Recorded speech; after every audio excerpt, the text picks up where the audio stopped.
All right, I will call the Administrative Services Committee meeting of August 5th, 2026 to order. It's 8:30 on my calendar, at least, or on my phone call. I agree. Huh? I agree. You agree? All right, roll call. John Collins? Here. Pam Altoff? Here. Paul Thomas? Here. Terry Greeno? Here. Eric Hendricks? Here. And I'm here, and Matt Kunkel said he would not be able to make it today. We have a quorum. Can I have a motion to approve the minutes from July 8th? So moved. By Pam, seconded by John. Any changes or corrections? Not seeing any. Can I have a vote? All those in favor of approving the minutes as written? Aye. Aye. Any opposed? They're approved. No one has signed in for public comment. I don't see anybody that I don't recognize in the room, so there's a fair shot that we don't have any public here. So, all right. Member comments. Anything from before we get started? Not seeing any. Let's go to routine consent agenda. Does anybody want to talk about 6.1, 6.2, or 6.3 separately? 6-2. 6.2. Can I have a motion to approve 6.1 and 6.3? I'll make a motion. Seconded by John. Go to roll call. John? Here. No, sorry, yes. Pam? Yes. All talk, yes. Yes, yes.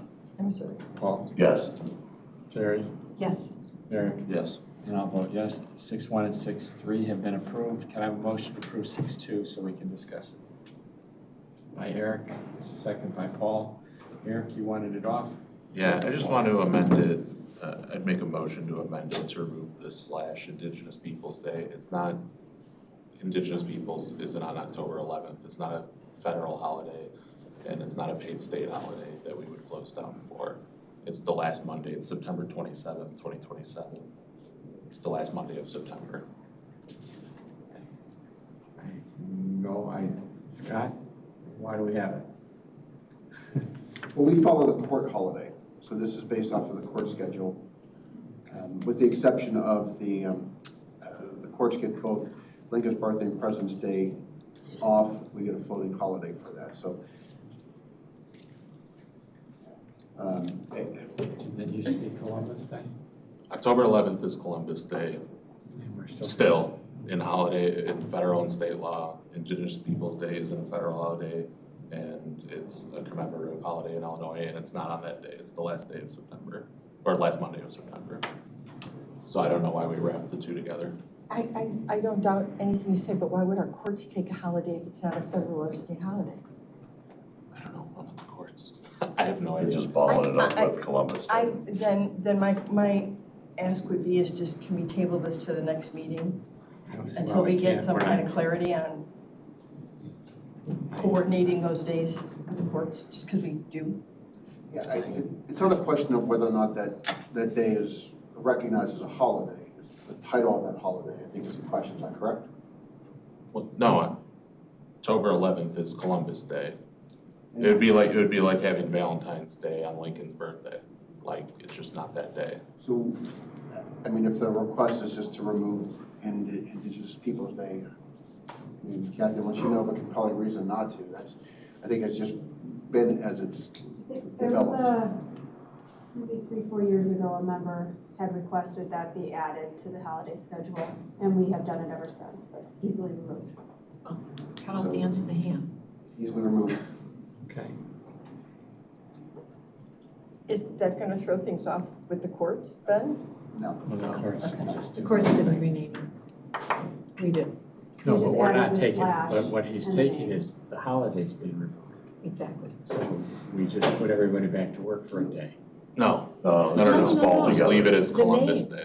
Just, oh, you're just changing the the name. title. Oh, okay, I thought you were taking the day I away. did too. I'm sorry, I No. misunderstood. Okay, yeah, I don't care what you call it. We're just not changing the date. Okay. Is there a second to the motion to change the date to Columbus Day, I guess? Second, it's an easy one. Second, Terry. All those in favor of changing the name to Columbus Day instead of Indigenous Peoples' Day? Aye. Aye. Any opposed? Nay. The ayes have it. Any other changes or corrections? All right, so we still have the same number of days off, we just have a different name for one, okay? It's both, right? It was both. It was both. Got it. I'm sorry. All right, is that for Sidebar. us, or is that Sidebar. sidebar? Sorry, Okay, sidebar all right. conversation. It was listed Right. as both, that's all. This is not a, well, whatever, we'll do a roll call. Terry? Yes or no, for the overall, but overall holiday schedule? Oh, yeah, yes, with that amendment, yes. Yes. Eric, yes. John? No. Pam? No. Yes. Yes, and I'll vote yes. Motion approved. We skip over old business, we get to go to IT. You're the first up for a budget review.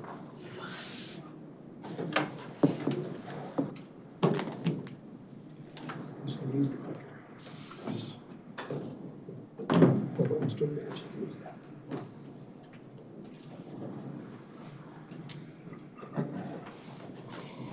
Morning. Morning. I'm Tom Sullivan, CIO. This is Chris Steckbar, CTO. We're here to present IT budget. So the first thing I wanted to talk about was to highlight some of the highlights. And so the PC rollout was a huge project for us, moving 1,500 computers, but it was much more than that. We modernized our entire environment in order to do that. And we've also created a passwordless environment, which puts us in a very good place as far as security. Our next big project this year, which we've been working on for the whole year, but the departments haven't seen it yet, is the Cisco phone replacement. I think we passed that last month. And that's bigger than just moving handsets around too. It's an entire replacement of the back end, and we're getting rid of analog phone lines as well. Additionally, camera indoors. We've had multiple installs and multiple upgrades with those. We're going to be talking more about that in a little bit. And also we've been involved in construction projects for the health department, Valley High.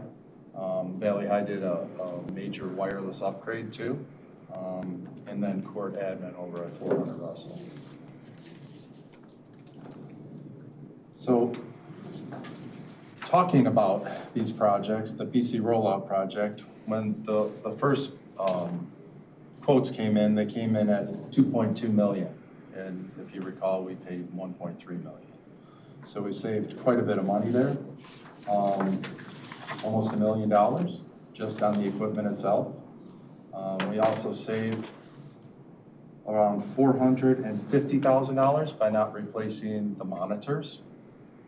We also saved around $150,000 by going with a 3-year warranty, not a 5-year warranty.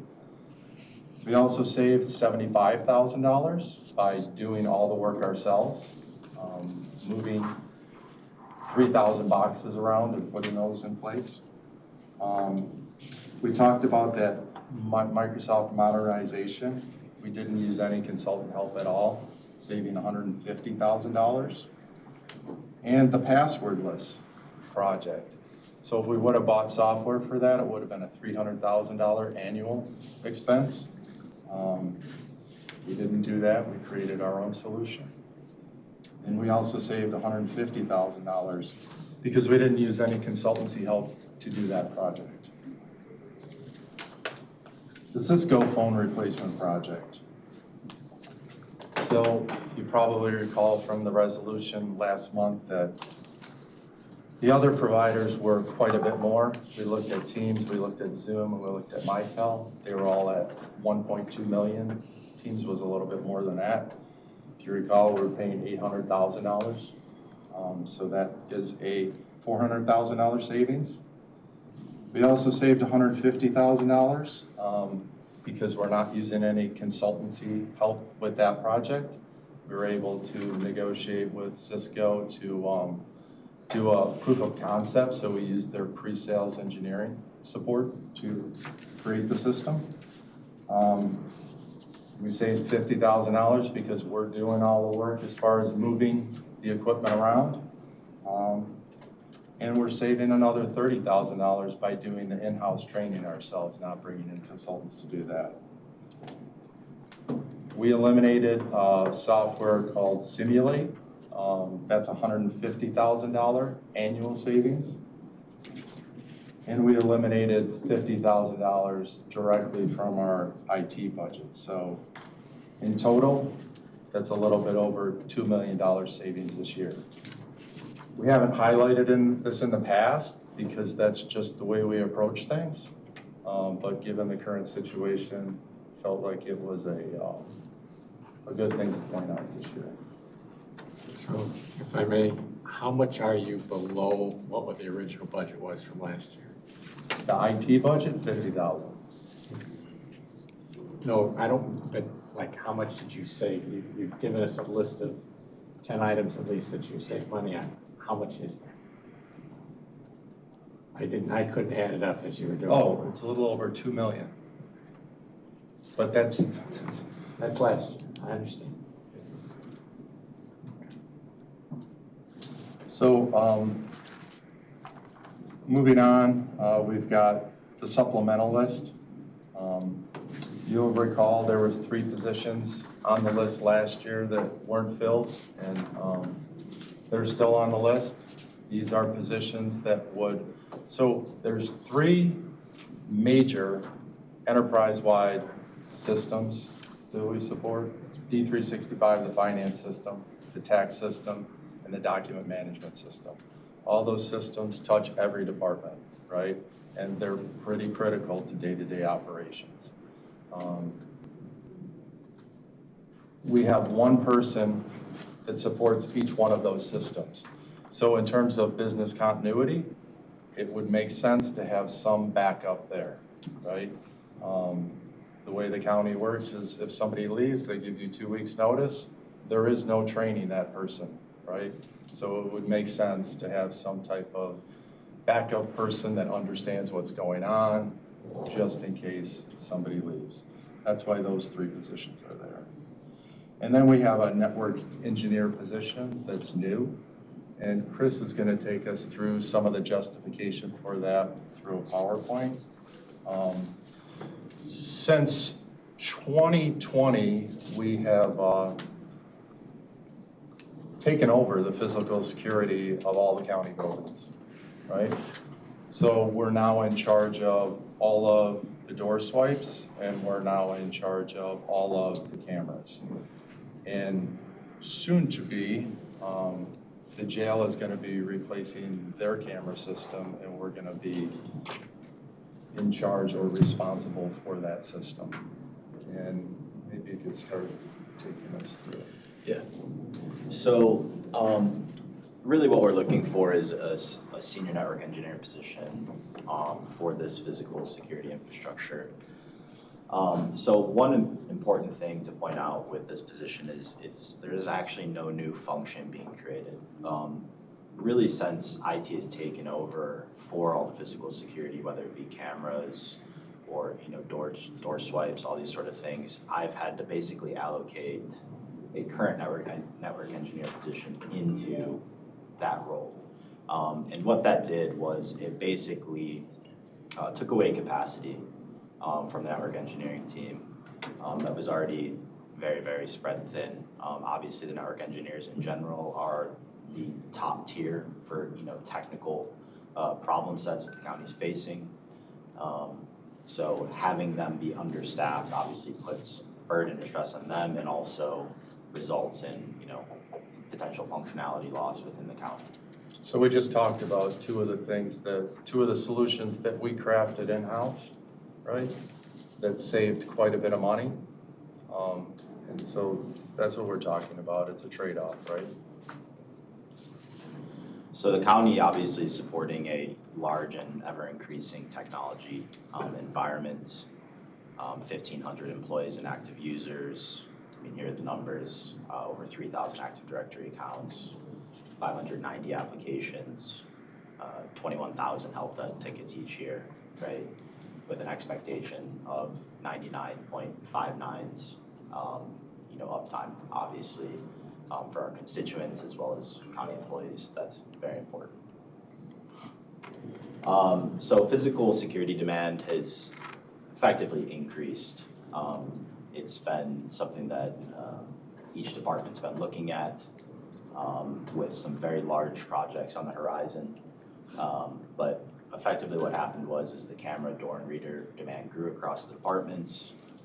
The projects became continuous, and then I had to allocate effectively one network engineer to that assigned work, effectively losing a network engineer. The remaining engineers obviously already own, critical infrastructure. Really, when it comes to network engineering, it's a specialization model. It's very difficult to wear a whole bunch of hats. You have to be involved in, a certain amount of systems. If it starts to go over that, there's just so much modernization happening in the technology world at such a high rate. It's not like accounting or something like that that's kind of stayed the same for the past 100 years. It's constantly changing. So Genetech is a I think video accounting's system. changing too, a little bit, right, Gary? Yeah. No offense meant there. But the Genetech system is the video system, and Synergis is the physical access security system. They're now enterprise infrastructure. They are across the entirety of the county. They're everywhere. And because of that, they're an enterprise infrastructure. So that includes cameras and controlled doors, county network. So you're talking about switching and VLANs and other things, servers and storage. Right now, there's 2 directories, 2 SQL databases, 6 archiver servers, and 185.5 terabytes of allocated storage. That is looking to increase quite drastically here in the next year or so. So the role is combining multiple hats. It's engineering, it's cybersecurity, it's field infrastructure, it's project management. It's effectively a complex position because of that, because you're doing quite a bit of project and vendor management as well as wearing an engineering hat. The workload right now is current and it's demonstrated. This is already consuming a full-time engineer, like I said, so that's taking away from the engineering team, but it had to be done, obviously, to support our departments. So this is what I was alluding to with the scope increasing and obviously the amount of data increasing quite a bit. Excuse me, can you go back a screen, please? Yes.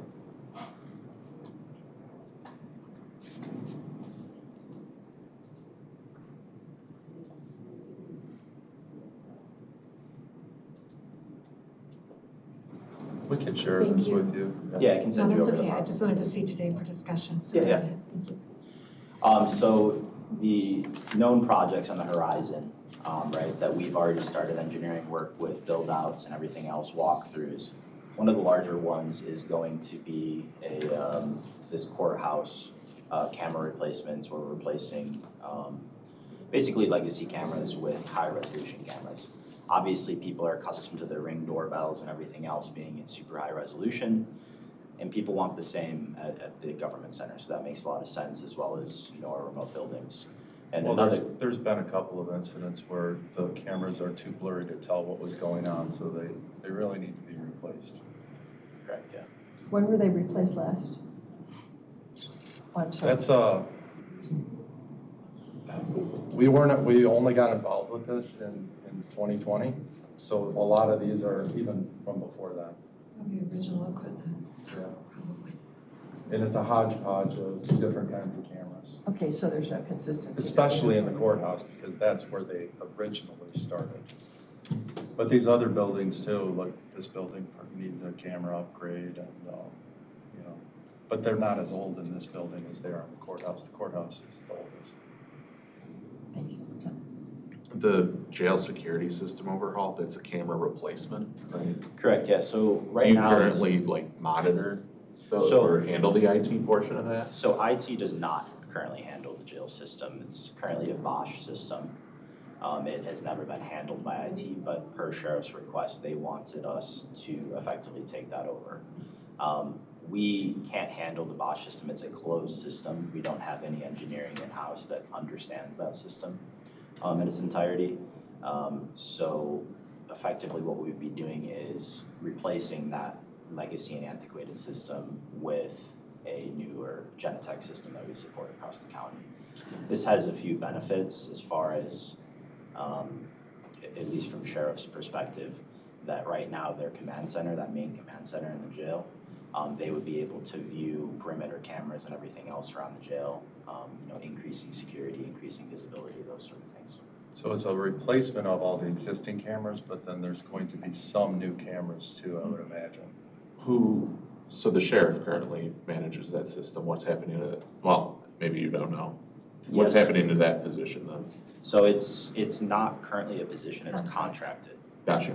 So it's a contracted position. Do you know what the cost of that contract is? I do not off the top of my head.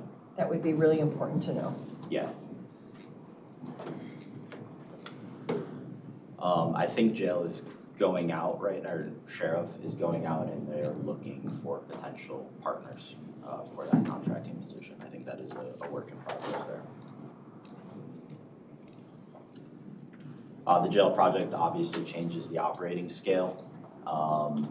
It's 260 cameras. So as you can see from the last slide, it's effectively doubling our current environment, which is something we can do, obviously, but it requires more man hours.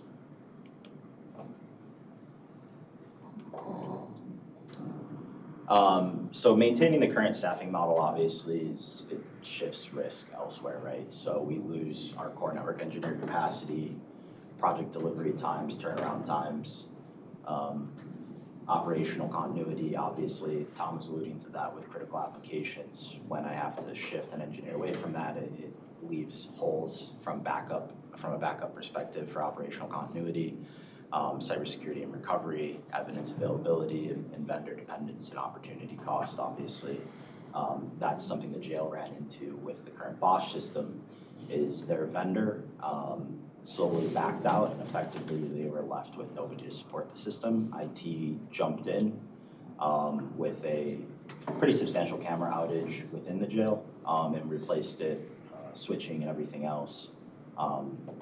In-house, obviously we didn't understand the system, but we gave it best effort and were able to fix their issue.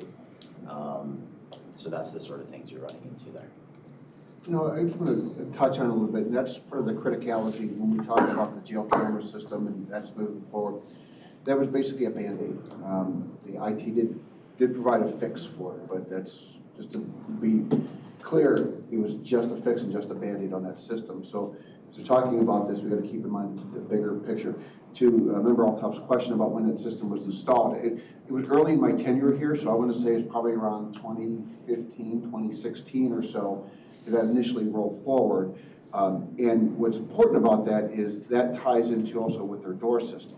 So when you lose part of that system, it has a greater effect than just cameras. And then I'll say finally, from a risk management standpoint, just the wonderful, wonderful application of cameras really helps to clarify any potential claims. Question? Yeah. No, you go first. But is the sheriff's department put forward a capital request for this whole thing? We haven't heard yet. I think it's coming They forward. haven't presented. I think it's coming forward this year. So, Finish. No, because I'm in the same place.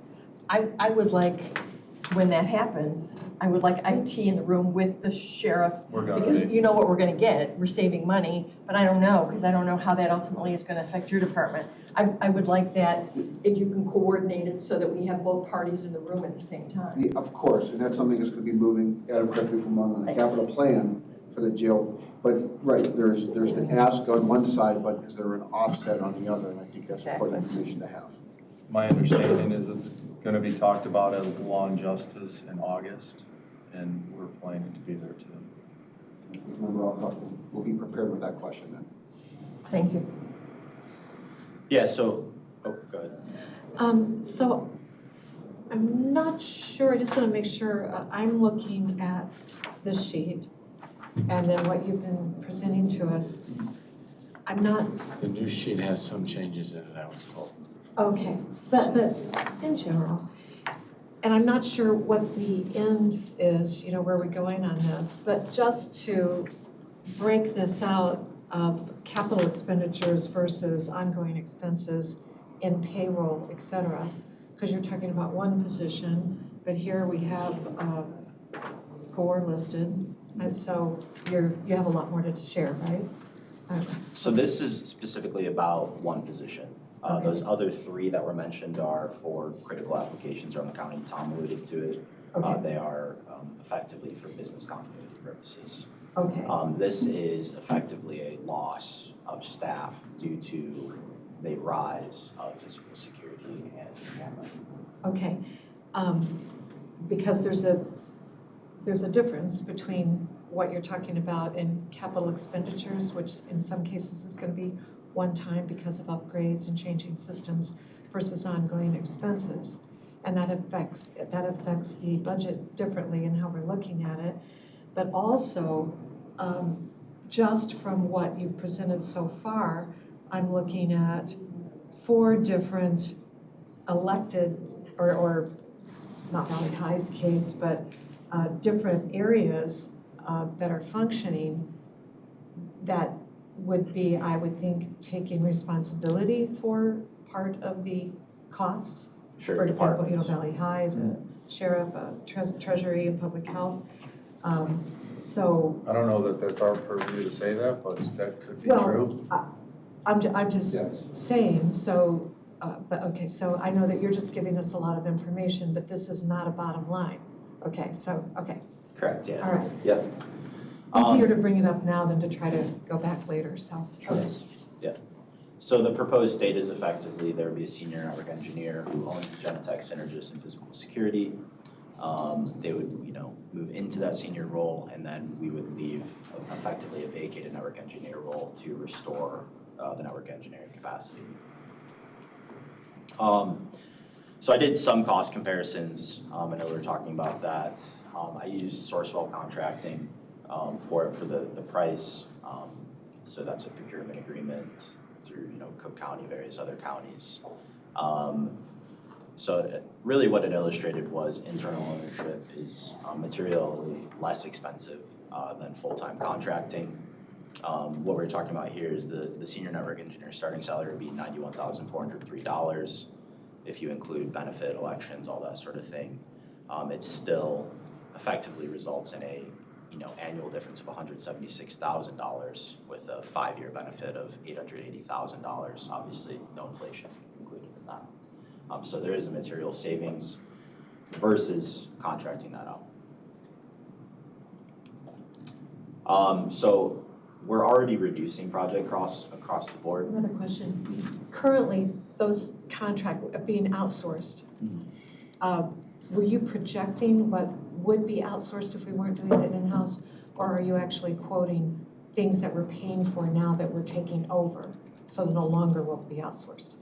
Just a projection. Projection. We don't know what's being spent. Okay, Yes. Yep. all right. So this is, the in-house delivery is already reducing project costs. So for instance, the election center access control project. So as you guys know, the election center over there, it resulted in a savings of $21,729. So that was about 42% savings off of the full service integrator quote. So that would be going through a company like Security 101 or ESCO, some company like that, where they would do it.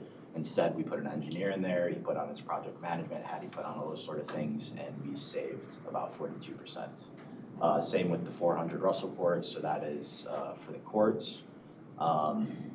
Again, it resulted in about a 17% savings. So we're seeing these savings across the board by effectively getting involved in the project management and not just outsourcing everything. And there's no overtime, right? This is just being done during normal working hours. Correct. And you've absorbed that. Correct. Well, there's no overtime because it's a salaried position. Yes. Okay, so that's what I'm asking. Thank you for the clarification. So be interesting to know, understand it's salary, but be interesting to know how many additional hours. I'm trying to figure out what the stress is on the existing staff, now, Sure. with what you're doing and the savings, and what potentially that's gonna look like going forward. Well, we had 2 people working all weekend last weekend. 1 person working all weekend the weekend before that. We had people working all weekend, multiple weekends during this PC rollout. There's quite a bit of overtime. I'd be real interested, and I understand from a cost perspective, it's built in salary-wise, but just from my own personal interest on stress on staff and where that leads and retention, be real curious to get an insight into how much extra time that's taking existing staff and what you anticipate if you don't get an additional position. And is that the intent in general? I'm asking all of you and Scott as well. Is that the intent, is that we want to bring more things in-house because we see the potential for larger overall savings? Well, I would respond by, but these are routine tasks that are being done. It may make sense to bring those in-house. If it's a one-off, it may not make sense to have a full-time staff committed to something that's going to be a short time endeavor. I think what is being represented here is we've migrated to our camera system, to our security system, and the word hodgepodge was used early on, and that's very true. We put it in place now. It's a very standardized system, and it does require that ongoing maintenance. I think the argument they're making is very salient in the fact that we have now incurred this ongoing regular responsibility. And the question is, we can contract that out at whatever cost that could be, we can bid that contract, or if you have that in-house, then it's something that we can attend to on a daily basis really at a fixed cost. I think Chris's number is low because we're talking about 24/7, 365, right? We're Right. talking about the jail, we're talking about Valley High, we're talking about the physical security of all these buildings that we have. So that's not an 8x5 kind of a responsibility. So that's why I think his number's low, if you're gonna contract that out. You're saying the contracting rate would be more expensive because of 24/7 care? Correct, yes. For whatever it's worth, I still have one kid that is intimately in, not this issue, but in terms of changing systems. He does it all the time for AWS. And he's telling me at least that what he's seeing is exactly what you guys are seeing. Everybody's bringing it in-house. That's kind of where I was going, yeah. I think that's your plan. But it's just, you save a lot of money doing it yourself. Yeah, there's a big move back from cloud systems. There was a big push a few years back. Everything's in the cloud, and we're seeing people pull that stuff back. I mean, some cloud makes sense, but not everything. Well, it's great for overall savings someplace so that you've got another backup plan. If your system goes out and you need that camera and it's been wiped out because your system crashed, that doesn't help anybody. Right. Yeah, correct. And we've seen that across the board with a ton of different systems, right? These Fortune 100 companies obviously take priority over us. I mean, we're a small kind of local government to them, right? We're not a 3-letter agency or some big federal agency. So having that in-house, we're able to provide effectively a better service. And for things as critical as the jail, obviously that's very important.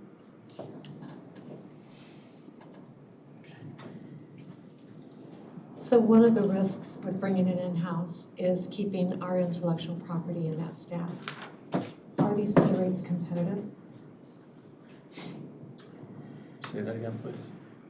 Well, one of the threats of keeping it in-house is the intellectual property of the people in those jobs that work for the county. Are our pay rates competitive for retention? I know there's a lot of other good benefits with the job and having a job like this versus corporate, but still, are we? So I think I'd like to answer that twofold.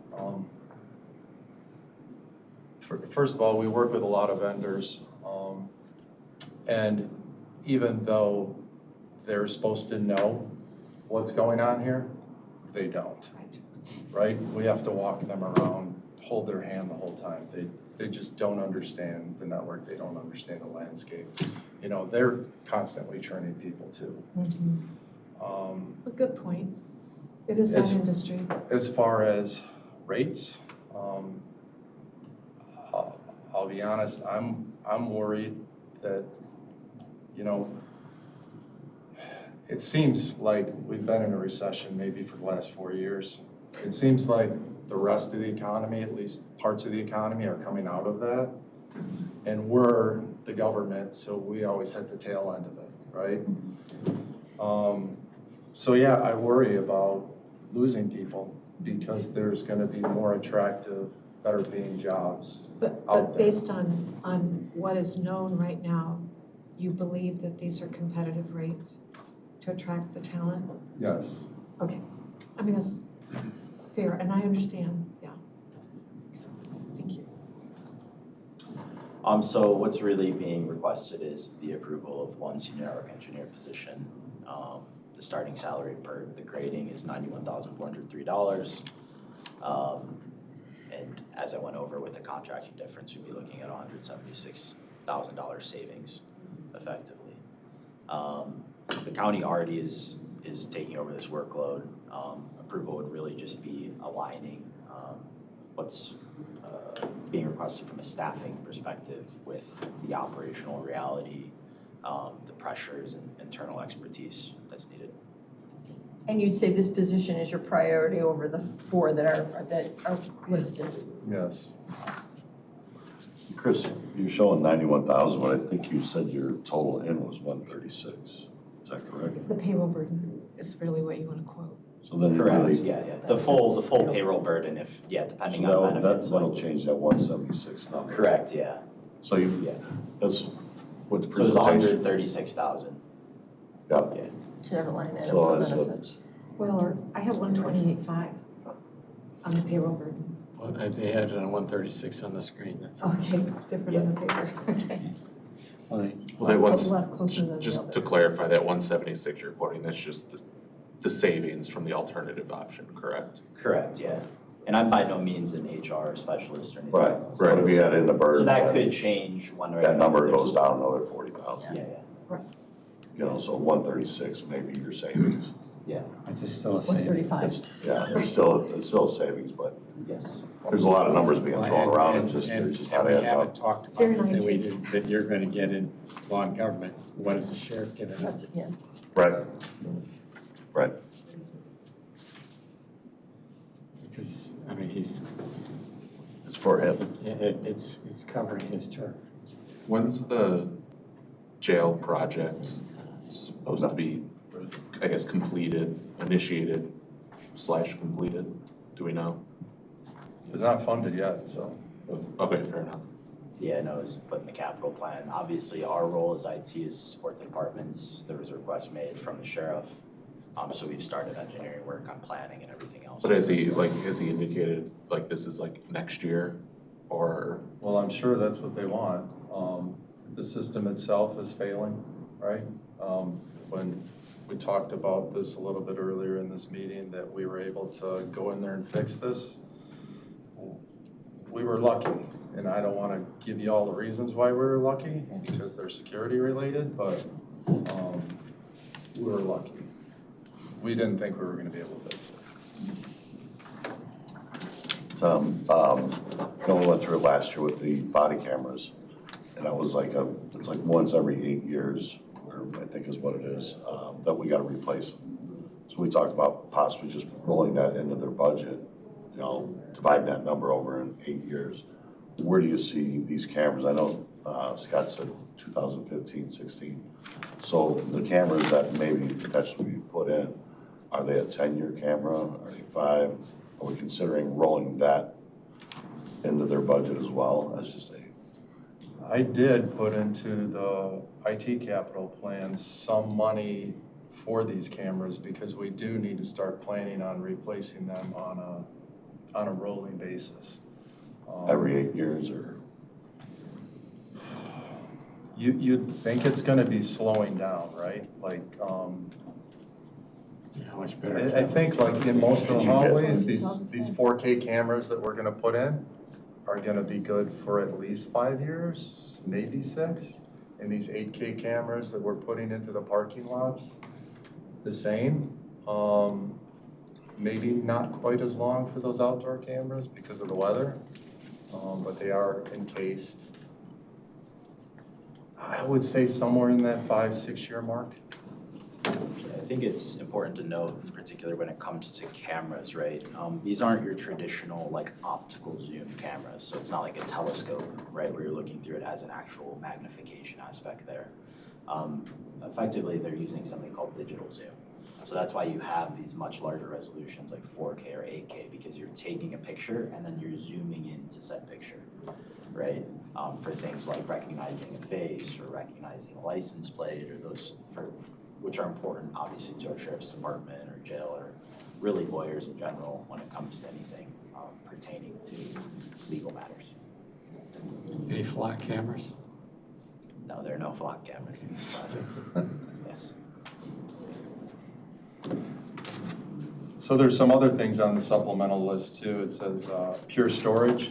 So that's storage, and it's $2 million to get the storage, but so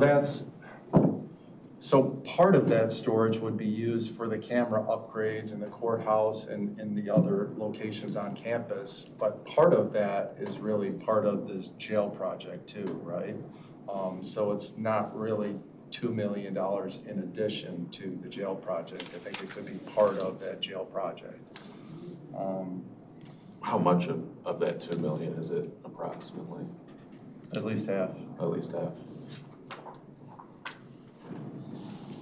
Finance bot project. Doubling the We cameras. wanted to do that this year, but Carrie has been buried with budget and also the ADP upgrade. Her and Suzanne have been working on that.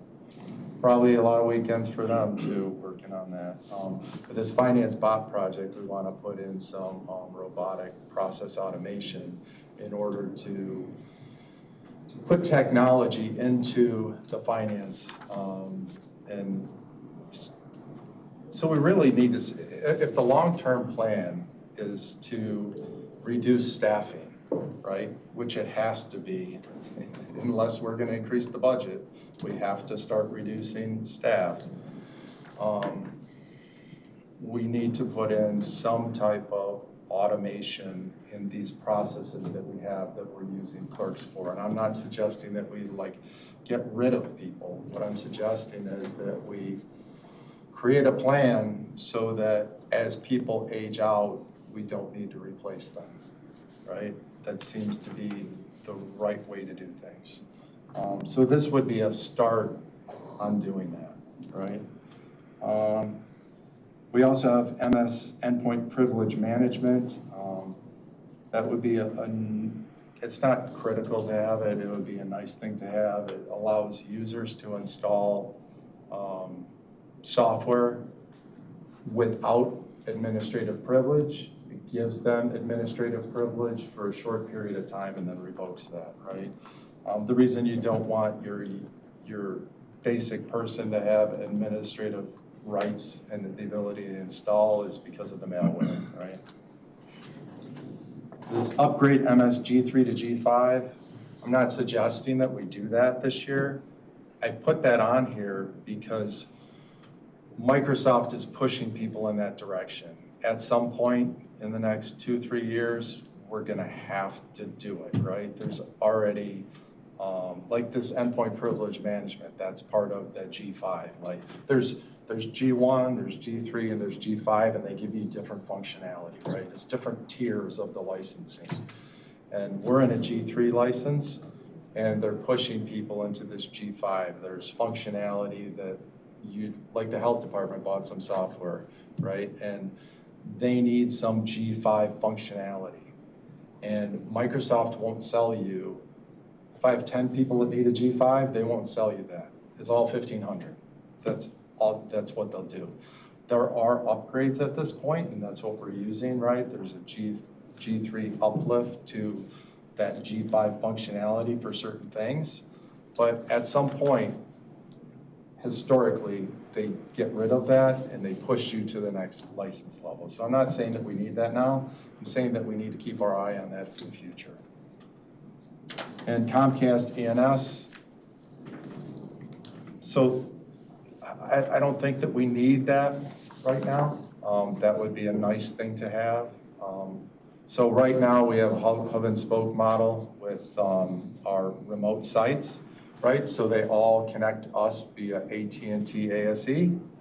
Comcast ENS is the same type of networking connectivity, and it would provide redundancy, right, in case that AT&T ASE network goes down. We're doing that out at DOT Valley High. That's going to be coming online within the next couple of months because Valley High is super critical, and so is DOT with their response to disasters, weather-related activities, stuff like that. Not saying that we need it right now for all these other facilities, but it would be a nice thing to have. AT&T ASE has been pretty reliable, but we have had 4 or 5 outages this year. We got lucky, about a month ago or so. We were off the county was closed on a Friday, and we were down for most of the day. AT&T ASE was down. So we got lucky. We didn't see any business impact, but we would have seen business impact if we would have been operational that day. So that's all I got. I don't know if you guys have any other questions. So, and the two bottom telecommunications one, is that $7,200 for the year? And that would be an ongoing expense yearly? Ongoing expense yearly, yes. Okay. And then the $1 million for the upgrade for G3 to G5? That is actually increased already. That would be an ongoing cost, but it would be over the course of the EA, which is an enterprise agreement, which is a 3-year agreement. But they did a price increase end of July, and I want to say they up to 30%. So, but is that $1 million a year? No, it would be $1 million over the course of the 3-year Okay, contract. okay. But that $1 million has already gone up to 1.3. Okay, all right, so it's another. And like I said, I'm not suggesting that we do that this year. Just No, that but we keep our eye on that because at it's some coming. point, yeah. So we're looking at an additional $450,000 a year in software. 2 or 3 years out, yeah. 2 or 3 years out, okay. And then the plus storage, that $2 million, is that a one-time or is that over the life of a contract? So the way that the pure storage works is you pay an amount that's a one-time cost, right? And then, so if you do a 3-year deal, at the end of that 3 years, then you got to start paying, they call it an evergreen fee, but it's really a maintenance cost, right? Okay. And this pure storage has a longer life expectancy than most storage because of that evergreen. So when they say evergreen, what they mean is you're going to keep the flash storage maybe for 10 years. And after 3 years, they're going to replace the controllers that control that flash storage as long as you're up to date on your evergreen. So we're using pure storage today. Correct. And what is that costing us? Do you pay for that on a yearly basis? So we have C60 flash arrays that we bought 3 years ago, and we bought those on a 5-year deal. Okay. So we haven't paid any evergreen on that. Okay. We bought these flash array E's. We're gonna have to pay a fee to keep our evergreen up to date on that. I don't have that sheet in front of me. I wanna say it's like $250,000 for another 3 years. And this $2 million would be $2 million over how many years? Well, it depends how we choose to finance it. Okay. You know, if we buy it outright, then it's 2 million. Okay. If we take it over 5 years, then, you Okay, know, that's what I was trying to get if to. we lease it over 5 years. Okay, all right, okay. And then there's 4 positions listed here, as we talked about, and it's the real important one is the senior engineer 1. Okay. Not that they're not all important, but Right. that's, got it, okay. Right. I'm good, thank you. Just for the dummy in the room, me, I was referencing me. It would be nice, moving forward, just to keep us where we need to be, if you kind of prioritize what you need and what you're presenting that we need to remember as we move forward. So any kind of notation like that would be appreciated. Right? I mean, and again, the notation, it's $2 million, but we can spread it out over 5 years or 3 years or whatever, so that when we're talking about money, we know what options we kind of sort of have to play with a little bit. Maybe we could have another supplemental sheet. I can't even read this one. And I don't need it tomorrow, but before we have big major discussions on, yeah, what we have to do, I'd like that in front of me. I won't remember all of this. So, true. No, that's a really good point. And when I look over this and listen to everything, and it really, I mean, it's a lot to present and a lot to go over, and I'm sure that even with this, there are things that you're gonna walk out and go, oh, you know, whatever. But that this is going into the broth of what we're gonna be being presented in budget, and Carrie is going to find where it could possibly go, what's going to be funded by different departments perhaps, again, what's critical, and then like if you were looking at a 2 million versus a lease over 5 years, I could do a net present value comparative analysis in 3 seconds, so things like that. You know, and then again, what's coming out of capital, what's ongoing expenses, and how that's going to impact the overall levy, because that's what we're talking about. Things that we've heard here about sheriff's projects and stuff that could come out of RTA because it's safety. All of these things then go back to the budget preparation. We have to be aware that when we get that budget preparation coming back, that we remember these things to go back and say, so that we're not just given a list of, and here's what we're suggesting that you cut, you know, and that we can say, how creative were we in this or that, or and everything. So, and that's, I think, the challenge of our being aware, because you guys are doing IT. You're not sitting every day with finance. You just know that you've got to get your work done and you're accountable for it. So, so there's a lot of people involved. So this presentation then allows us to see and hopefully retain, so that when we're in those conversations, and then we look at what is in the detail level of the budget, that we're able to ask questions and go back for the options and the trade-offs. And appreciate the fact that you tell us what we need to be prepped for going forward too, really. That's important, thank you. And we can be available at these subsequent meetings to chime in, or if you have other questions, right? We okay with where we're at going forward at this point in time? I mean, I know we're not doing a final budget review. Right. Well, what do you mean by going forward? Well, they're going to continue. They've got other places to present this, they got other things to do. We're not doing a final approval of their budget today. Right, there is, Or the employment. this is a discussion, right? Yeah, but what we did, just so everybody knows, what we did at Law and Government is there was a request from the state's attorneys for 1 additional employee. So we got concurrence on what was presented, with me putting an asterisk, not me, the committee putting an asterisk next to the 1. So as it comes forward, you're all aware that this was a big request. And so we want everybody to look at that the committee necessarily did not approve that additional request. We want you to look at that, how it fits in the overall budget. I'm perfectly fine with doing that here. I just want to make sure Right. we've got all points on the table, that we're not missing something.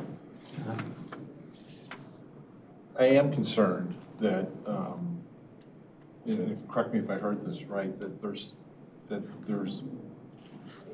planning going on for this camera upgrade in the jail, and we don't have an approved project yet. But we're spending resources and time on something that we have not said go ahead and do. I understand there's gonna be a security issue, things like that, but this is sometimes where I feel we get the cart in front of the horse, where we're spending resources and time on something that we have no idea what the process is gonna be or what's going on. You And I don't- gotta start somewhere. You gotta. I know, but I just, again, they're moving, have people doing additional work and jobs that's affecting other people's work and jobs for a project that we haven't even seen yet. And that make, I understand it's gonna be a critical infrastructure job. I'm not trying to take away from that, but again, it seems like these pop up every now and then when we're doing stuff that we don't seem to know we're doing yet. So I'm cautious about that and make sure that, we've got that under control. I mean, I agree. I think the reason that we're doing that is to come up with some rough idea of what the number is, right? Because that's gonna be the first question. Sure. You know? Yeah, and again, And, I understand that. and you are dealing with something, it's not like anybody here doesn't want security in the jail. I mean, it's. Again, I understand, but it seems like over the past, year, we've run into these things where things have started and we're kind of like, what? Just like today, you're talking about a position to support something that we've not even heard about yet, so. And I think that's fair, but it's putting the pieces in place, so whenever that comes, but also, I think the point that was being made is the jail project, although it's substantial, is a part of this position. It's not the full justification for this position. Understand, again, better if we knew the project was coming or happening, because it's gonna be part of the capital ask. We already know we've got a problem, so. And whether that's included, I think, Scott, what might help is whether that's included in the administrator's report under IT or under the sheriff's department, but something that cues us that there are these needs that are moving forward and we're investigating and you may see them, right? I mean, just a heads up type of thing. I like that suggestion. Yeah, thank you. I got it. Any other additions or corrections or changes? Are we okay with going forward to the next report? You're off the hook. Thanks for your time. Thank you.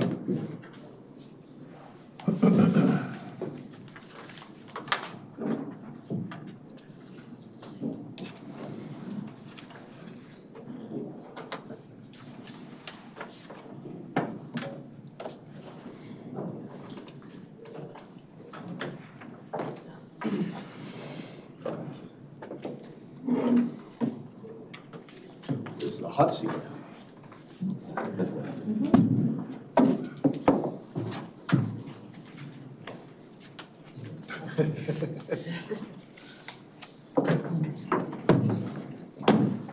Thank you.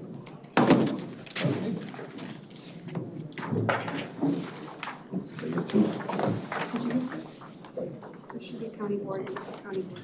Oh, I'm sorry. I didn't- Oh, I'm sorry. Yeah, one. They look like the same thing to me. Okay. One says county admin and one says county board. And risk management. So they're. Okay. All right.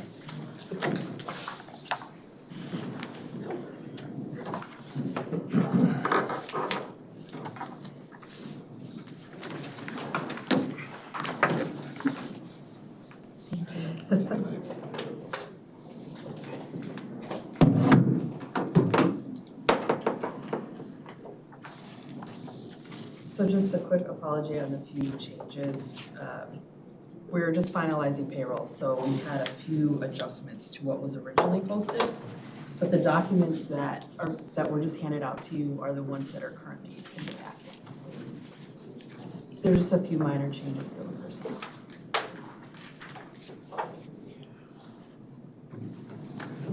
What would you like to talk about first, county board or county board We chairman? got them, well, whichever order you want, it's 8.2, it's the same budget line, so. Yeah, well, let's start with the county board chairman. This is for the countywide elected board chairman. When that position became countywide elected, a budget was established for that office. This is I'm gonna say it's a pretty straightforward budget. Really most that comes out of there, we have the county board chairman's salary. There are some minor contractual commodities. We are anticipating the, excuse me, we have a slight increase on that. Resolution. He does get the bump this year? Yes. Just confirm that there is an increase that is set to take effect for the chairman. And so that's why that number went up. And, should be pretty straightforward. Contractual commodities both have been reduced, although those budgets aren't. You're looking at a screen that we're not seeing. Yeah. I'm So sorry? you want to tell us what page we're on, or do you want to put it on the screen? It's the expenditures by category in your packet, so probably like your 4th page.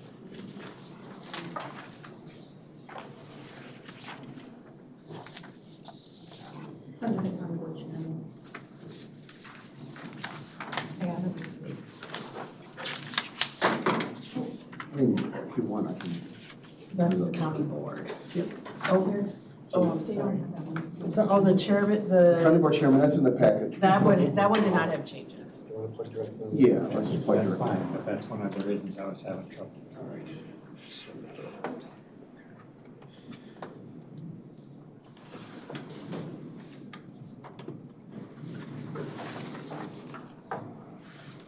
Okay, so if I go to county board chairman, now I'm looking at the same thing. It's on the screen, I apologize. Okay.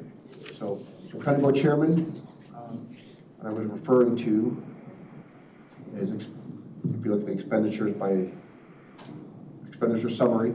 And just a note, this presentation is a little different than what you've seen in previous years. This is a function of our ClearGov software, which I think gives you a lot more visuals. And hope you like it. I know I certainly appreciate it. I do want to point out, when you read these budgets, we're looking at this correction. If you see under the expenditures where it says expenditures over budget, that's a misnomer. I'll be very clear that we're working with ClearGov to make that change. I don't know if we're going to get it done before this budget cycle's over. That's really the revised budget. So when you see that, think of any emergency appropriation or any supplemental that was approved, or any encumbrance that rolled over from the previous fiscal year. That's what that means. So that's not that they went over budget. Our system has a hard stop where departments cannot go over budget, and that's one of the controls that we have in place. So please, when you see that, don't think that they went over budget or overspent their budget. It's mislabeled, and it should be a revised budget. So what I was referring to is, when you look at the personnel costs, there's a slight increase for the chairman, but then we have decreases in the contractual commodities.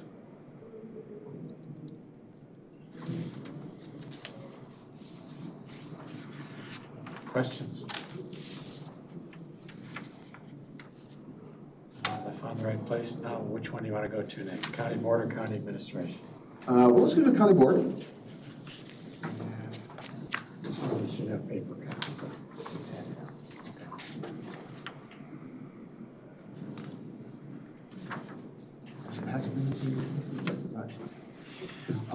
First thing I want to point out with the county board is the goals and highlights. These are your goals and highlights. So my ask of you, and maybe I can give you some homework, is review these. We did some brainstorming and try to identify what were some of the key highlights for this current fiscal year, and what would be some conceivable goals that the county board would want to establish for 2027. This is a working document. My ask of you as Administrative Services Committee, and as having purview over the county board budget, please review those. If you have ideas or items you want to include, email those to me, and then we can update this sheet accordingly. Once again, these are your goals. A couple key things we want to talk about is, for 2027, you have an election coming up, so there's going to be the committee on committees to establish new standing committee structures and membership. We are proposing a review of the McHenry County Strategic Plan. This is, we've established a plan 2 years ago, but as we have a new board seated, we like to bring forward a review of the strategic plan, not an overhaul, not a rewrite, but just really kind of that check-in with the, we'll call it the new county board, to see if those strategic goals are still in alignment with the values of the county board, if that's still the full direction you want to go. And that's a good way just to check in and make sure it remains up to date with where the county board feels the county needs to go. And that's something we're anticipating to facilitate in-house through county administration. And then the third item is touching on the legislative program that advocates against the erosion of local control and unfunded mandates. I think that's a standing item on the legislative agenda, but as we know recently, that's been something that generated a lot of discussion and a lot of activity. So once again, there are other goals that you may see or want to put on here, so please let me know.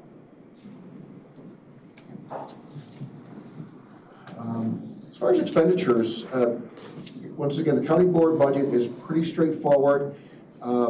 There is one staff attributed to the county board budget, and that is our administrative specialist, administrative assistant. Administrative specialist 3, there's a full-time position assigned to the county board. It works in county administration. With that, there is just a slight increase in personnel, not only for that position, which is a full-time staff, but also too, when you look at last year's budget compared to this year, and there is a note in the budget packet, the personnel number does not include all 18 county board members. One county board member does not take a salary. When we go into 2027, that's going to reflect all 18 county board members receiving their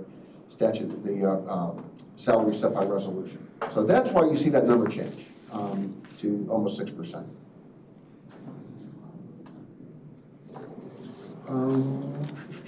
The county board does have revenues, your liquor licensing, your amusement licensing, so a lot of the license fees that we do administratively, they fall into the county board's budget as a revenue stream. One of the things just to touch on is, I know that law, government, liquor are going to be looking at our liquor licensing fees, if that's correct. So that may change for fiscal year 2027. We instituted the video gaming license this year, so there's a few new revenues that are coming into place. Okay. And I have one supplemental that is included in the county board budget. As I mentioned, there is one full-time staff attributed to the county board. That's our administrative specialist 3. We had a transition not too long ago in that role. We had one member leave us, and we backfilled that position with what was our former intern through NIU MPA. So Alex is now serving in that role. And the request is to, using that skill set that we have in place, and certainly the need we have within county administration, is to elevate that position from an administrative service specialist 3 to a management analyst. This is reflective of, really, I'm going to say, the entry-level master degree public administration professional. So really the first step, that is with the incumbent in that position, that's really the skill set that they have. That word really works out well because when we talk about the county administration budget, we'll show you how we really contracted the staff, but that creates need. We still have a lot of work that we need to do to provide services to the departments, to the county board, and to the county. But leveraging the skill set that we have in this position will, I think, I know will serve county administration very, very well, as well as the county board when we do a lot of projects, research, analysis to help you with the information you need to do to make your decision. So with that, that's going to be coming forward. I have it as TBD because I apologize, we did not have the CPQ developed. and submit it to HR for review and to determine where that would fall. But I want to just put it on the table that we will be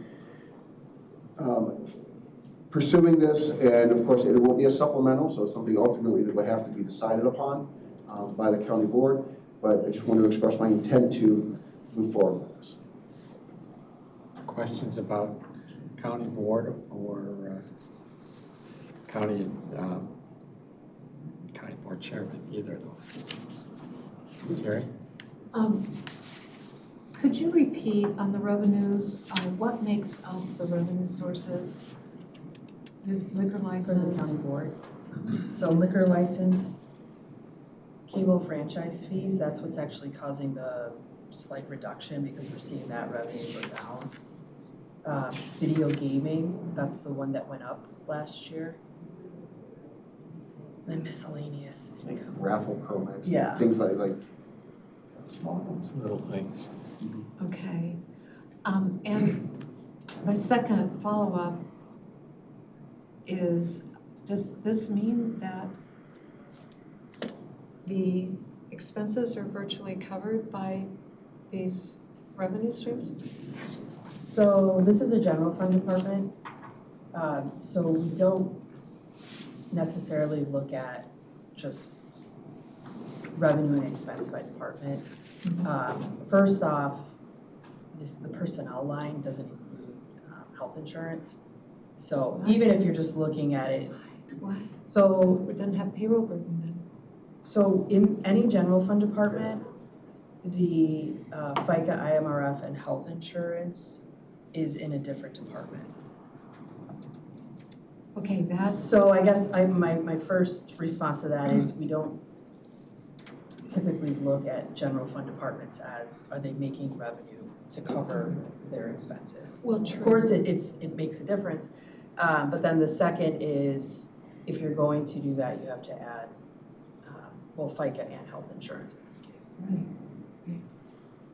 This seems important to me, just saying, so. It's all pooled into the non-departmental budget and then the FICA and IMRF property tax levy funds cover that for the general fund departments. But what we're not seeing on here is the true payroll burden of the board and the administration. 700, it's like 700,000.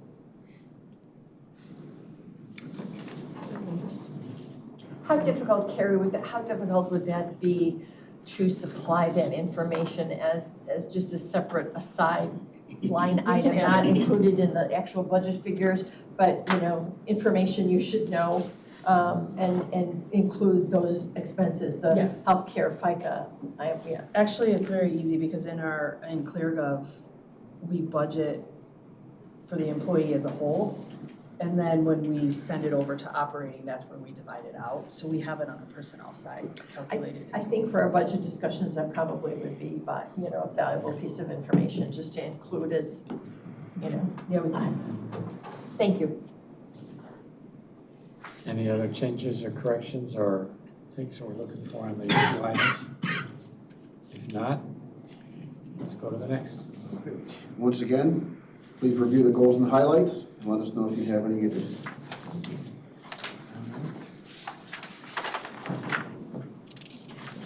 Moving on to county administration.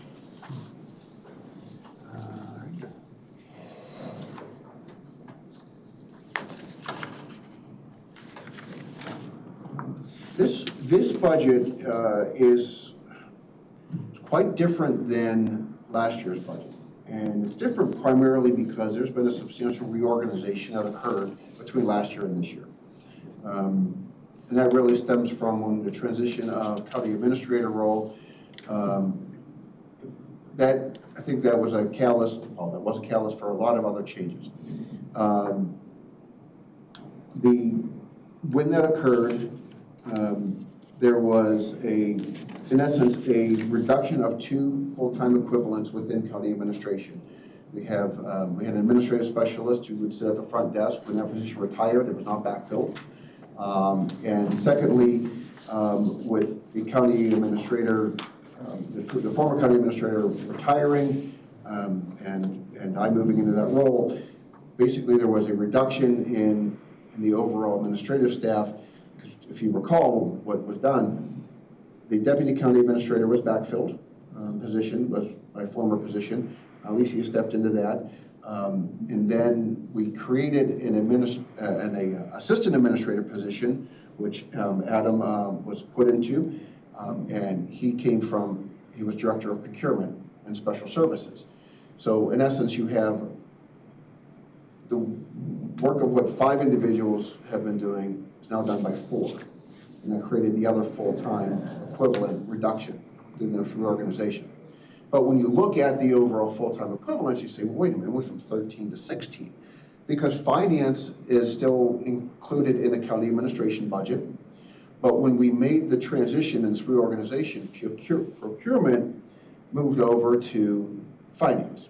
And so there's 3 full-time equivalents that are with procurement, but they also have finance. But also the mailroom has 2 full-time equivalents. And the mailroom, what used to be under purchasing, is still under, in essence, under the assistant county administrator role. So that's why you have a loss of 2, gain of 5, net of 3, which is why it went from 13 to 60. Does that make sense? Can I make that any more money? So really, when you look at that, even though it looks like there's an increase, the reality is it's still a decrease in 2 full-time equivalents. And actually, if you want to go further, it's 2.4 full-time equivalents, because the intern position is no longer here. That has been absorbed now into the administrative specialist 3 role. So there has been a reduction with this reorganization. That's why this is a significantly different budget than in the past. And that translates through costs, because, Carrie, just confirm, procurement is still a separate department, correct? Is that still the 05? Or has that been absorbed into here? So in last year's budget presentation, it was its own department, Department 6. 6. And so this year, we're just going to pull everything into 18, which is county administration. But in this document, I wanted to show both, just because it's hard to look at history, when they're separate and now combined. But just really quick, backing up, because this is the first set of budgets that we're presenting. And I'm sure you guys remember my spiel from last year. What can you say here? So what we decided to do, and it's been much more helpful now that everything is in ClearGov, is this is actually the pages directly from the budget document. And so if you recall, the point of the budget document is to make it easy to read and understand for the average user. So I would say, especially for board members where this is their first couple of budgets, every department has this, where it just talks about what exactly do they do, how was it created, and then we have a list of what's mandated and what's not. So the format is going to be all the same for all the departments, so I think that's the biggest benefit of ClearGov. But just as a helpful, like in everyday plain language with that. And then as Scott said, the next one's with the graphs and the charts. And we will be getting the bar chart updated this week to be revised budget. But then, it's a little harder because when we talk about maintenance budget, we compare that to original budget. So then the number part would be original budget. And then FTEs and so on. So we will add a sheet for total payroll burden to the end of these for the general fund departments. But I don't know, sorry, just kind of backing up, if there's any questions on that. There's a lot of good information in the first couple pages of all of these departments. So I would just encourage review. I think it's really good. It makes things much clearer, even for just general public, I think, right? So. Figure out what they're doing. I don't want to spend any time on the highlights and goals of the county administration and finance. We're truly proud of the work that has been done and is going to be done. The last goal, is that going to affect massive amounts on the budget? I mean, that's required, I understand that, but how is that gonna affect overall costs? Is that gonna be significant for us to consider?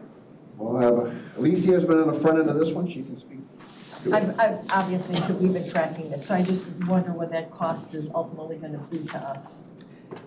We've already been working to convert a lot of documents. There's some to be more ADA compliant. We are still looking at different ways to improve, but we still have money that has not been completely spent out yet from a previous allocation for AI services. So wanted to have that rolled over into the next year to be able to keep that. And we can do that, there's not a deadline to spend that money by a specific time? I don't believe so, Carrie. That's the $31,000 that was allocated to city bond. So we would just roll that budget forward if it's not done Okay. in the encumbrance. And it has not been completely spent by any means. Not even half of it has been spent yet. So again, we are continuing to work on it. Greg has done a yeoman's job of converting, along with Dan, to convert a lot of the documents that we've had over, and we've had different departments learning. So again, a lot of this work has already been completed, but it's something that we need to make part of the culture of the organization and ensure that documents going forward and continuing now are compliant. Okay. But so I'm assuming from all that information you just provided, there's not gonna be a huge hit to the budget. It's gonna be. It's already accounted for. Okay, thank you. That's a good example of how we have original budget and a revised budget, as that money rolls forward and we revise. And I appreciate that you brought this up, because when we use the key word lead, and that's a lot of what county administration, in essence, McHenry County does. So Alicia has been on the front end of working with our departments to ensure we have compliance, helping departments understand what they need to do with their documents and websites. But we go beyond the walls of McHenry County. She has been talking to our municipal partners, helping them understand what they need to do, because the mandate is the same. They just have a further timeline. So McHenry County is a resource, and we collaborate, we share services and knowledge, and that was a great example of, since we were dealing with it first, we were able, at least he was able to express what she learned to our municipal partners to help them understand what they need to do. So that's greatly appreciated. So this category, or go ahead, Scott, if you got more. I'm sorry? Go ahead if you got more, I didn't mean to cut you off. So the last item, well, I'm going to just say that with everything, you see that there is a slight reduction in the budget. Pleased to report that. And I do want to just touch on, there is a, and as this is the, I'm sorry, much full-time equivalents, this is why I wanted to give that spiel. Although it looks like we gained 3. We can add procurement into those first 2 years. So It's hard to know where to make the cut. This is, You can't change the ruler. You have to keep the same ruler. I think one of the goals and objectives is really to identify areas of consolidation. And this is an example of an area of consolidation that has occurred, right? And with that, so like I said, you see 13 to 16, but really when you add everything up, it's a net loss of 2. How to report that? So yeah, show that, We'll fix that. because people won't know. I mean, you could even put an asterisk in there, they still won't understand it, so. So sorry, Scott, I have a question about the expenditures. So I see fiscal year 26 to 27, there's that slight reduction. Does that include the expenditures by the procurement department? Yes, It does? yes. Okay. We combined them, because we're going to combine them going forward. No, that's fine. I just wanted to know if like historically fiscal year 24, 23, 25, if that included the procurement Yes. expenditure. Okay. Yes. And just one thing that's important to note on the commodities, you see $459,000. The mailroom covers the mail for the entire county. So that's tax bills when they get mailed out, assessment notices, all those major election related mailing, that all comes through this budget. So that's why that number is so high.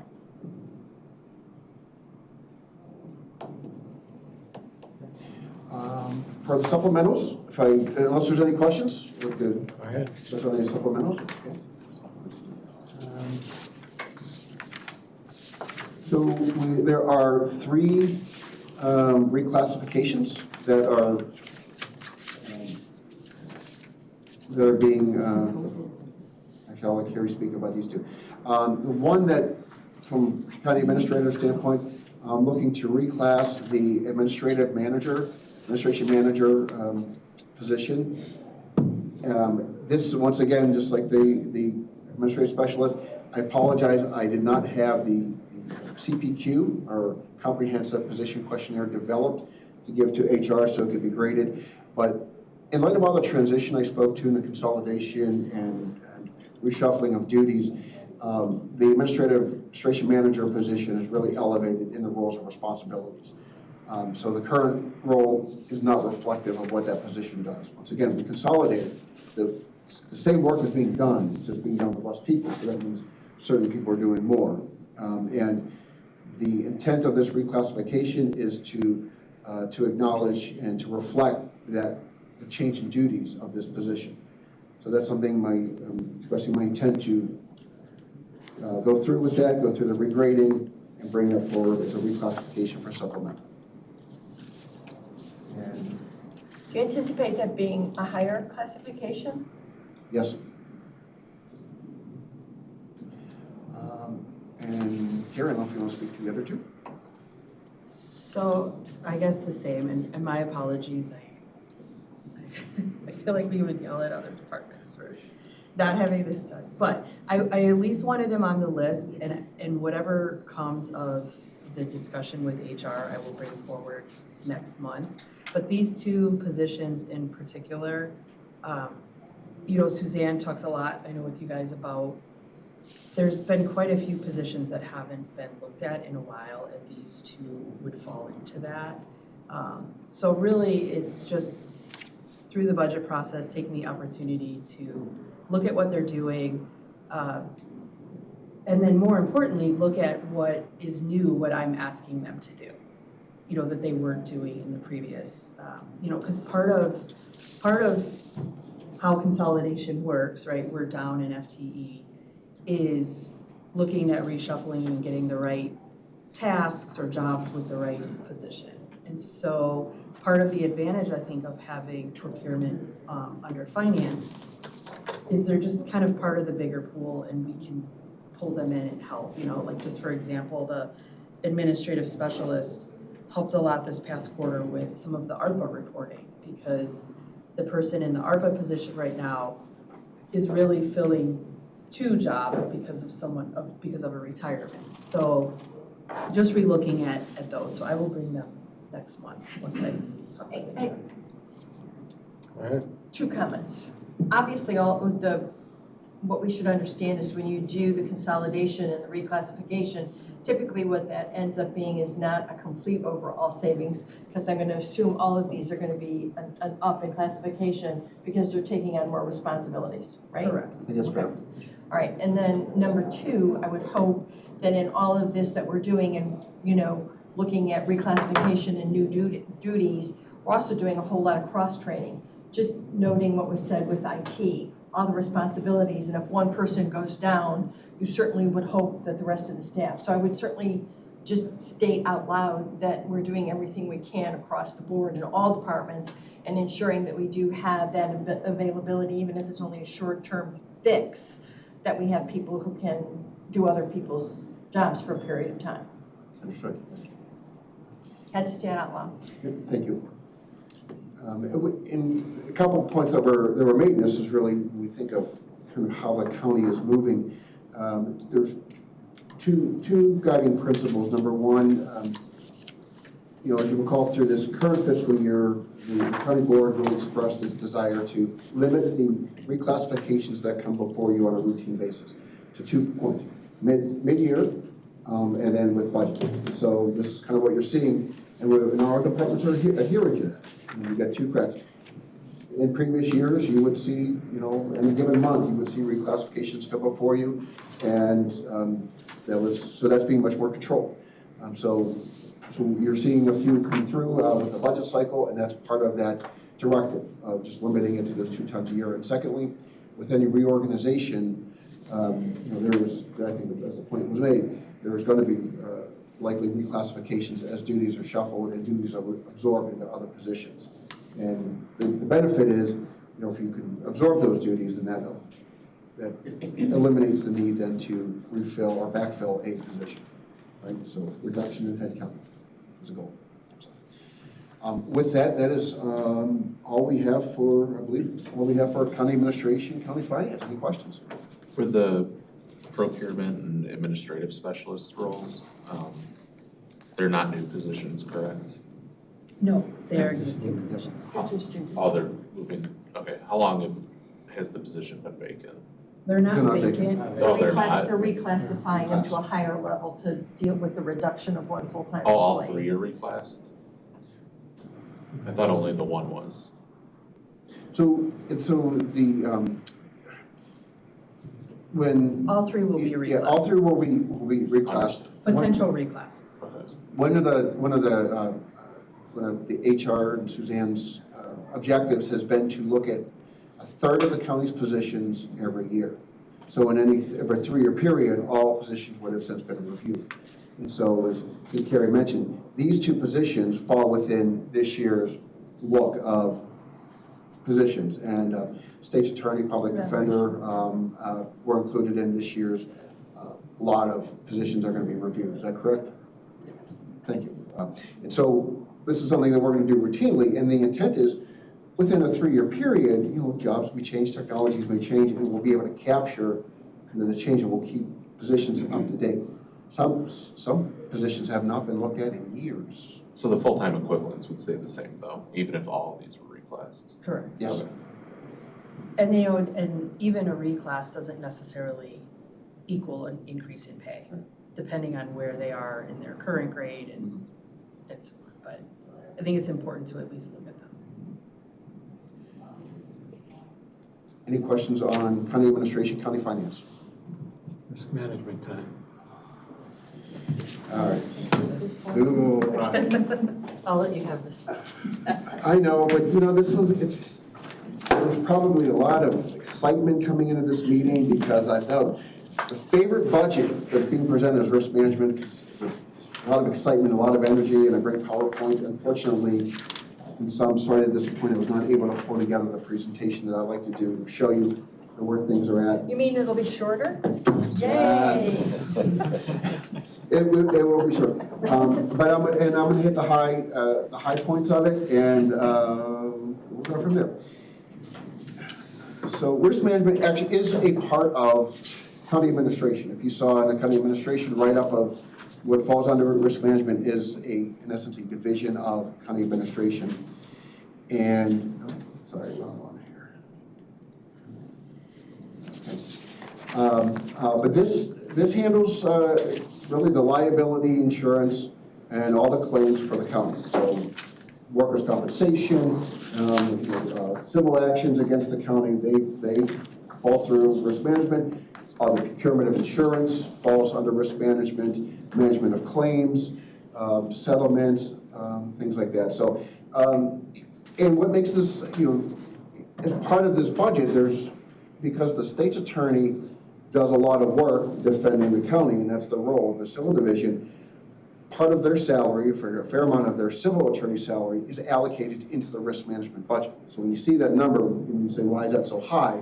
No, and it's, we have a risk manager is a full-time position, and we have our administrative manager who supports and other administrative staff.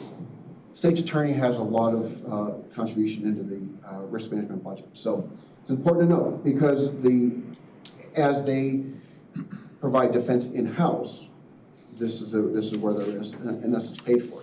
Under previous state's attorneys, when everything or most things were outsourced, then the insurance would handle that, and then the county would actually be paying outside counsel through risk management to defend lawsuits. So that's an important distinction between the two. And as we move from outsourcing legal defense to bringing it in-house, risk management shifted from paying outside attorneys through the insurance policies to now paying the salaries through risk management. So, Was there a huge saving in doing that, or was it pretty much equivalent to what we were spending without us? There was a lot of savings over time. Okay, over If time. you go back, if you go back probably 8 years, 10 years. Much longer than that. I would say if you go back to, State's Attorney Bianchi is the one who really made that shift to bring things in-house. So if you look at that transitional period of legacy claims during the Bianchi's, Right. you can clearly see that it has been a very huge savings. effective cost savings. And that's what I was getting at. You wouldn't necessarily see it if we're only looking back 2 or 3 years, but if you go Right. back, thank you. A long time. Thank you. That answers the question. Thank you. So. You now have full-time people though, where before they had a fewer number of staff over there, but they had, Special, yeah. but special counsel Right. made subside some amount of money. So I would say that, so the model has worked very well for the county. So just diving into the, I mean, I can spend some time on the highlights and the goals. If you have any questions, I think they're pretty straightforward. Once again, very proud of the work that risk management has done, and very excited about the goals moving forward.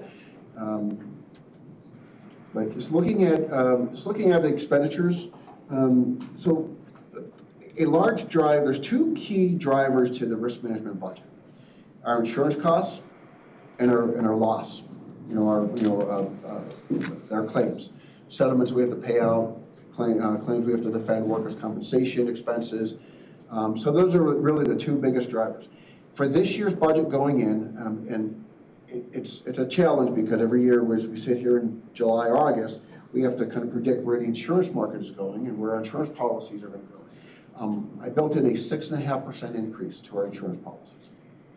I'm hearing and talking to our broker, things are trending pretty favorably, but we won't know until October when we come before this committee and present the insurance renewal, really what that number is actually going to be. And there's so many factors that make it up. Our county's loss experience, county's risk tolerances, where insurance markets are trending in general, because we get affected if something bad happens. A hurricane hits in a state, our property insurances go up because everybody pays for it. So that's what we built, and that's one of the key drivers, is a 6.5% increase. And also, in the loss, we maintain a lot of data on what the loss is. In my flashy, wonderful, exciting PowerPoint presentation will show you kind of the loss data over the past several years. We have a number that tends to be, I'm going to call it the sweet spot for our losses. Typically, if we come in under, or we maybe get a little bit over, but over the years, that has tended to be a good number to budget for. When we budget, because we do not know what next year is going to hold as far as the losses, we do not budget for worst case scenario. This budget would be so inflated to cover worst case scenario. So over the years, we developed really what a budgetary figure should be, and that's actually $1,065,000, and we've had that number for several years. And we're, I think, in this current fiscal year, I think we're going to exceed that a little bit. Unfortunately, we had some losses and some claims this year that have hit, but I think that's still a good number, and I didn't change it for this coming budget year. One of the key changes is in this year's budget, there is an increase in our computer software, because since the state's attorney's been doing a lot of work and they have some, I'm going to say rather document-laden cases that they're working on, they requested a piece of software called Everlaw. It's about a $25,000 piece of software, risk management covered for that. And really, it's truly document management. It can take depositions and exhibits, and I mean, as the attorneys in the room could understand, all the paper that goes into a case, and it basically automates that. Uses AI, uses all these different tools, and it reduces their work burden significantly. In addition, they can actually use that, and it has tools in there that they can create exhibits for their case. So really, it's an efficiency built into the state's attorney's office, and they don't ask for much, but they ask for this tool, and so risk management paid for that, and it's built into this coming budget year as well, $25,000. So that's a key change. And another slight change, the risk management budget allocates monies to the sheriff's office for the body armor and their gloves, the nitrile gloves, and their medical waste disposal for the jail. And similarly, there's an allocation to the coroner's office for their medical waste disposal. And this is something that's been a longstanding tradition to ensure that those costs and those expenses are covered, and risk management on the nexus of safety compliance and just safety covers those costs. So, body armor is important, and that's a safety issue, so that comes under risk management. The sheriff's allocation this year and risk management has been increased from $75,000 and change to $80,000 and change. So, $5,000 increase. But that number's been static for many years, and we know costs have gone up. Body armor has gone up. So a simple request from the sheriff's office to say, can we increase that allocation? And so we reflected that in this year. So not a material effect on the budget, but I just want you to be aware that this is how the risk management budget is used. It does support other functions for the county. But other key changes, there has been, just to be budget sensitive, a significant reduction in training and travel. There's a really fantastic conference put on by PRIMA, the Public Risk Management Agency, PRIMA, the I small. A great conference, but in deference to keeping budgets low, I asked the question, do we really need to do that? And that's something that has been dialed back for this year. So training, travel, it's a commodity. Nice to do, but not essential. So for this year, just to keep costs down, I've reduced that. This budget does include a $3.5 million tax levy request, same as last year. It is solely funded. It's funded by tax levy primarily, and then chargebacks to Valley High and DOT. So both of those departments provide really the cost of their insurance and their claims directly. So those are the three major funding sources for risk management. Just to give you some perspective, at a $3.5 million tax levy, our insurance costs are, let's say they're going to be about $2 million, roughly, with $1 million in loss. So that's $3 million right there, just in insurance policies and loss. That covers that $3.5 million. So it's a very tight budget, and the tax levy has been requested. Obviously, that's put in the mix. You ultimately approve that when you approve the tax levy, but I just need you to understand kind of what that number supports. And that doesn't even include the salaries that we talked about with the risk management staff and the state's attorney. When will we get the definitive number on how much that's going to cost us? When does that come in? October. October. Thank you. Yep. So you'll see it in your November administrative services meeting, because it usually comes in about mid-October. So technically after the budget. No, the budget doesn't get approved until November. End of that November meeting. Yeah. Okay, so. Yeah. It's right on the edge. So it's within the 30 day. Yeah. Yes. Yeah. Okay. Sorry. Got it. Okay. Other risk management issues? If not, Quick question. go ahead. On your FTE page, how come you show the procurement division there, the 16 people? That's what they're moving over. That's the county administration budget. So the risk management budget. Looks like my page is got. It's up on the screen.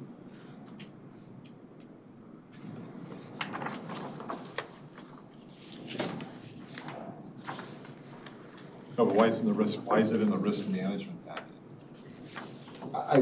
I can't speak to the papers. I'm not sure why. Okay, all right. Oh, I see. So we're referring to this. It's gone. That's right here. Well, you know what? That's then We'll take that out. Okay. Scott's position is split, Got that. but we'll take it out. So it's That's not- appreciated. Good catch. Thank you for that. Okay, all right. It's confusing. Okay, all right, thank you. So really is, the total FTE is 7.45. Okay. Yeah. But is it actually? Do you include the county, or no, the deputy administrator is also being transferred out, right? That 0.25? That's correct. So so in the past, because, go ahead, Carrie. Yeah, so it's, Okay, it's part of the reshuffle right. for all of No, no. county administration, also affects this budget. But that's why. Because the deputy last year was half the risk, which was Scott, but now the deputy is none to risk, and the administrator is a quarter to risk. If that makes sense. Yes, part of treasury, that's one thing that I retain is risk management. Another important note, the Chief Information Security Officer, or the CISO, this is an IT position. Half of it's paid for through risk management. And what's important to note about that is one of our greatest risks is our cyber threats. And so this position is really on the front end of ensuring that the county is in the best possible position to protect itself against cyber threats. And Tom, I don't know if Tom is still here, he can tell you the horror stories that other counties have experienced and the threats that we get on a daily basis. It's scary. And while I'm on that, what's important to note is the county board has historically supported IT in its efforts to ensure that the county systems were protected. A lot of equipment, a lot of expenses, in this case positions, but it's really it's a prevention policy. And I can't understress how important making sure the county system is protected, because if it goes down, that shuts a lot of what we have to do down. And like I said, there's counties not too far from us that had to go almost a month try to recover from a cyber attack. So it's important to keep that investment going. That's my plug. And while I'm saying that, and making sure you as county board members are doing your know before training, our cyber training that comes up in your email. Please do that, because cyber prevention lies in with all the users, including you. So if you get an email and you click on it, you never know what you could be introducing into our system. So please be aware of that. Know that you have a very critical role, and we ask you to do your cyber training. That's my PSA. With that, that is all I have for risk management, and sorry it wasn't as exciting as in the past, but shorter. Any questions? Just so everybody knows, we do have executive session. So we got a couple more things to do here, but we have some, so thank you, Scott. Adam.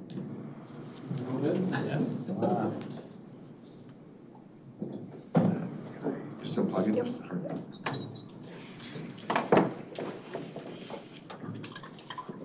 Great, thank you. Thank you, Scott.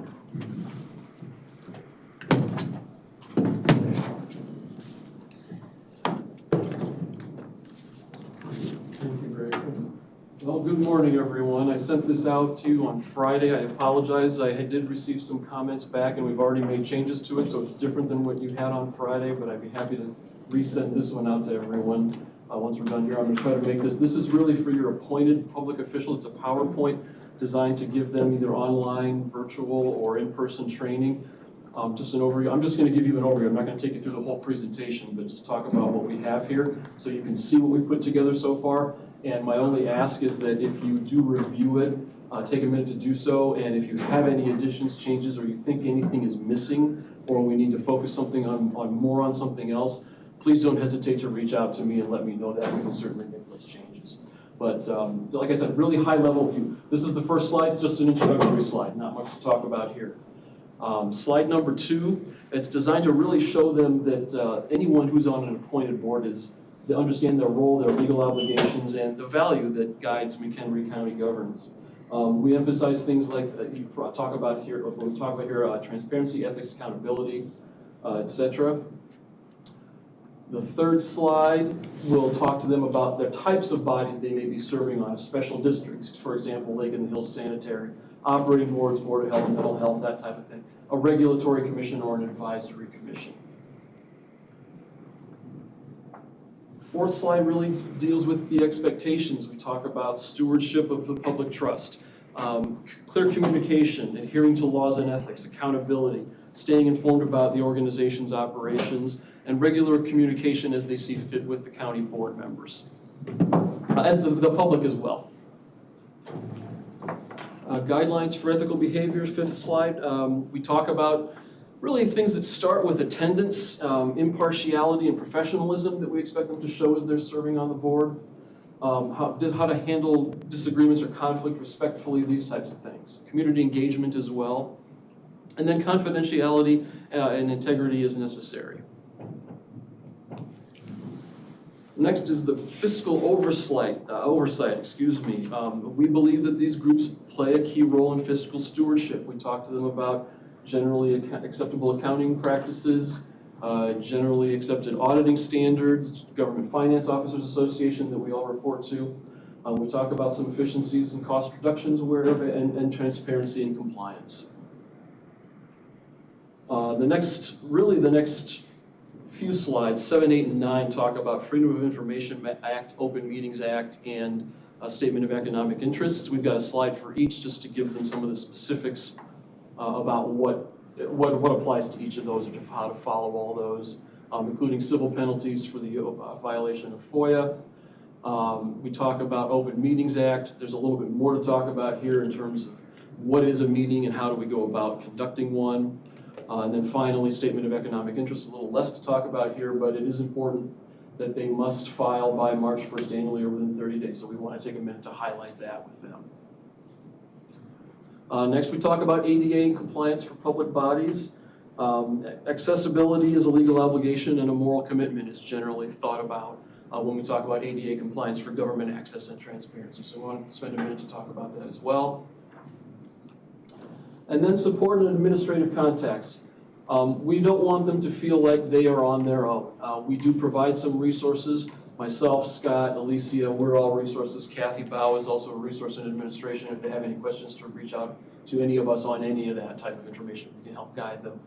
We also talk about the commitment to public service and effective communication. They talk about formal meeting procedures, Robert's Rules of Order.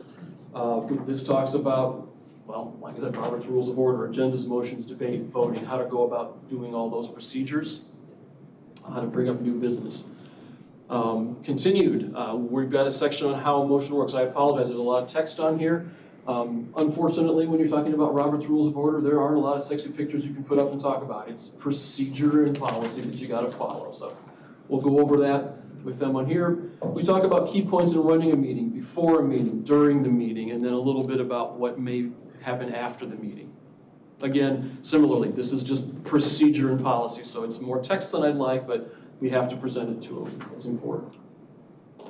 We talk about why to follow the procedures. We talk about agendas and confidentiality, minutes and transparency, governance and accountability. Why do they matter? It's just not just formalities, they protect the integrity of the decision making. We have a closing slide really, well, it's second to closing slide. Key takeaways, ethical, statutory compliance, fiscal responsibility, community engagement. And finally, any questions they have, we provide Scott, Alicia, myself, and Kathy's name, title, contact information, and our phone extensions. That's really the high-level overview. Like I said, I apologize but I wanted to keep it transparent and quick for you guys. Yes, Pam? I still think you need to put in information on where to reference the statute that created the body. Fire districts, you know, the health board, mental health board, they need to know, you need to direct them. What's the so enabling? They can look, yeah. Yep, I got still it. think What's you the need to enabling include that, ordinance? please. Thank you. We're still a work in progress, yes. I know. It's all good. It's all good. Thank you, got it, definitely, that's the next step. Any other questions? And you went through this with other entities so that they're aware and they can work this in with the orientation of new members? No, this is preview, we haven't implemented this yet. Okay, So all it's not, we're not there yet. So none of those individuals had any input in any of the information that you've now? Not specifically, no, this is a starting point. Okay. But you are gonna do that, right? Absolutely, absolutely. Okay. I'm Just checking. You got it. Okay. All right, like I said, I'll be happy to send this version out to everybody so you can see this updated version from what it was, and we'll go from there. All right.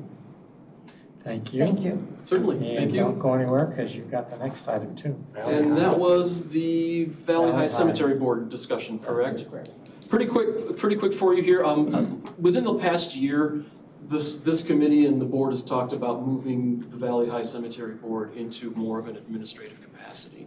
What we're doing right now is we are in process of letting those terms that expire in August.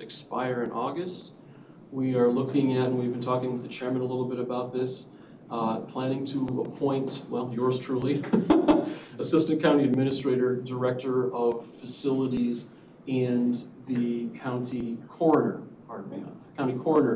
to replace those three positions, moving in administratively. What we're waiting for right now is the state's attorney's opinion to clarify that there is no conflict of interest with the coroner in that regard.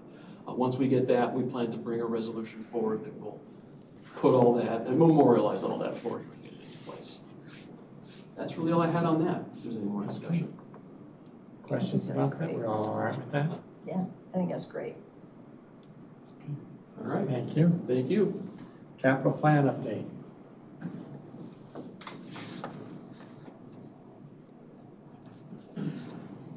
Thank you.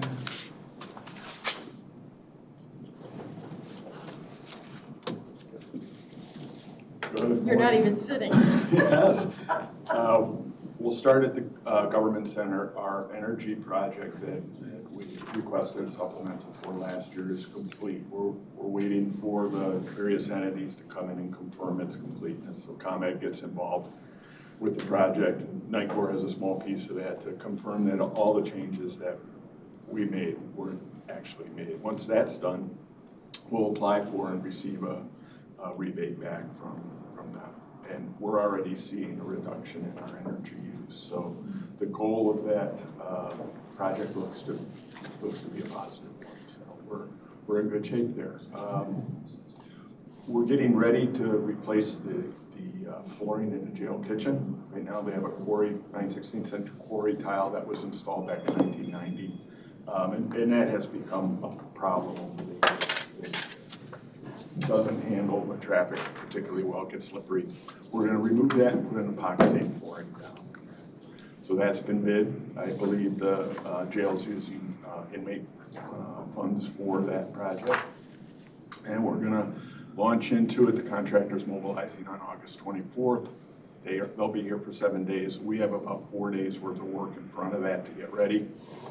And then we have several days afterwards to put it back together. We're going out for bid to replace an existing fluid flooring, an epoxy flooring at animal control in the select areas. The animal housing areas have that heavy-duty epoxy flooring in them now, but the corridors leading around it had a lesser product installed.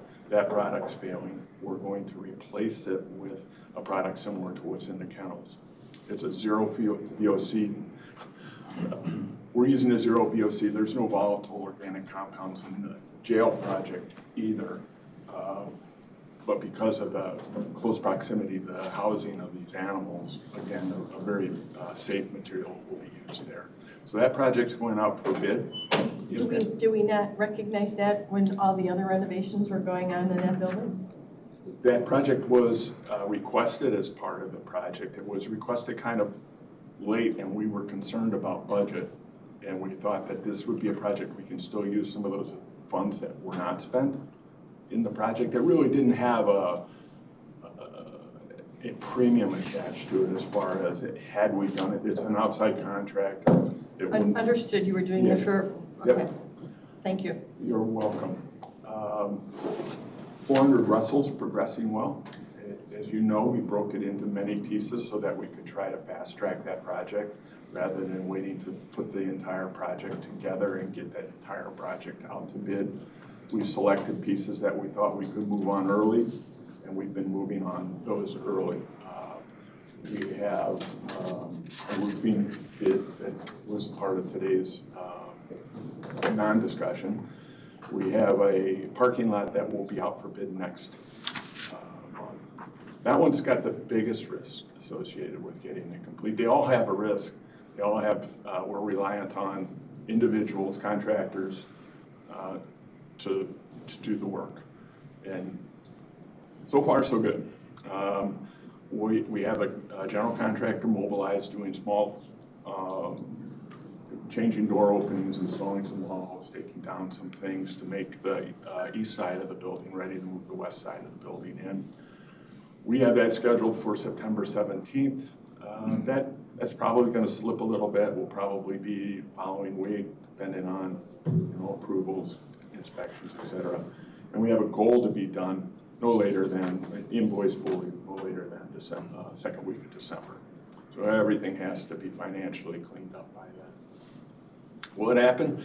We're working really hard for that to happen. So that's our goal.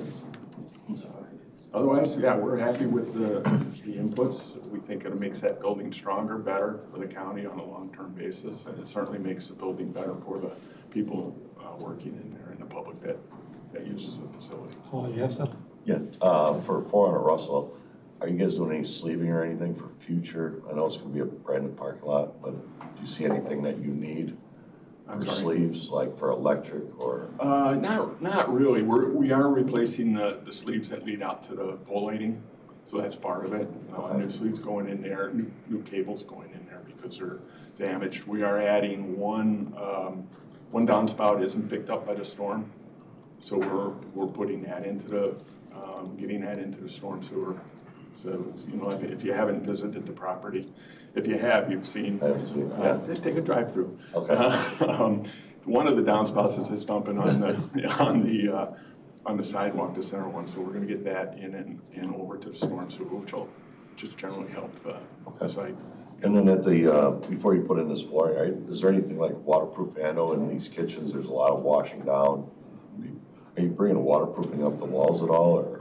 Yes, it has a continuous fluid applied flooring that comes up the wall 6 inches around the perimeter. So yeah, it's integral. Right now there's the quarry tile abuts the glazed ceramic wall tile. So it's a pretty good wall finish in there actually. And so this lapping up onto the wall will terminate cleanly and yeah. Okay, great. That's it. Thank you. You're welcome. HR.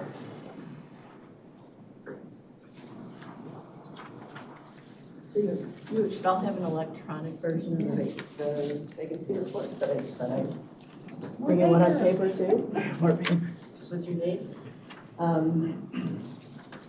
Nothing dramatically significantly different. Just, this is kind of an ongoing moving process. It's on one page, just Just the total, they were sneaking in the other side, yeah. But you can see, and I think a lot of things, and reflect what Scott has said, that a lot of things are, people are, in departments are holding on positions. I know that's one thing that we're doing in HR right now. I have a retirement on Friday, and we're gonna hold that position.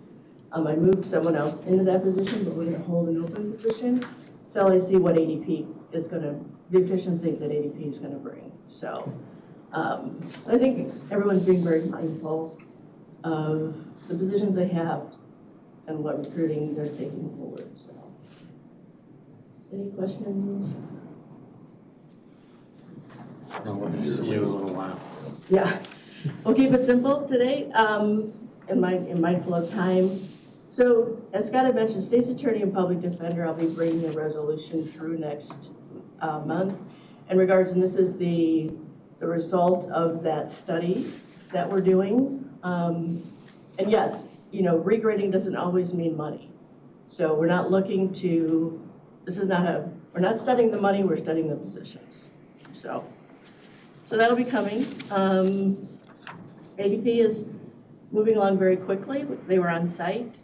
They've taken a payroll from April and put it into the new system to see if it's calculating right, and we're working through some issues, but it's going really well. And right now we're starting to work on all the history, all the legacy data that has to be moved. So a lot of work. So I have to move 4 years of history into a new system. So Otherwise, we're just super busy. Questions And I for will HR? see you in a few minutes. You don't have benefits included on the payroll burden, is that correct? Am I reading it correct? Right, because we don't know, it's so subjective to enrollment, we have no idea what that could be. We could bring a real average, Terry, if that's something you'd like to see. I think but- it would be valuable because it gives people an idea of a projected expense and then they're not like, wait, where did that? Yeah. What a potential average of an overall benefit would look like. Yeah. Sure. And I think we had talked about this once before, and I apologize if we didn't. Is there a way somehow to add, if this salary is like paid by grant or other funding sources? Oh, yeah, I think we did it last time. My mistake, I'll make sure that grant is on there. Yeah, thank you. It's pretty small.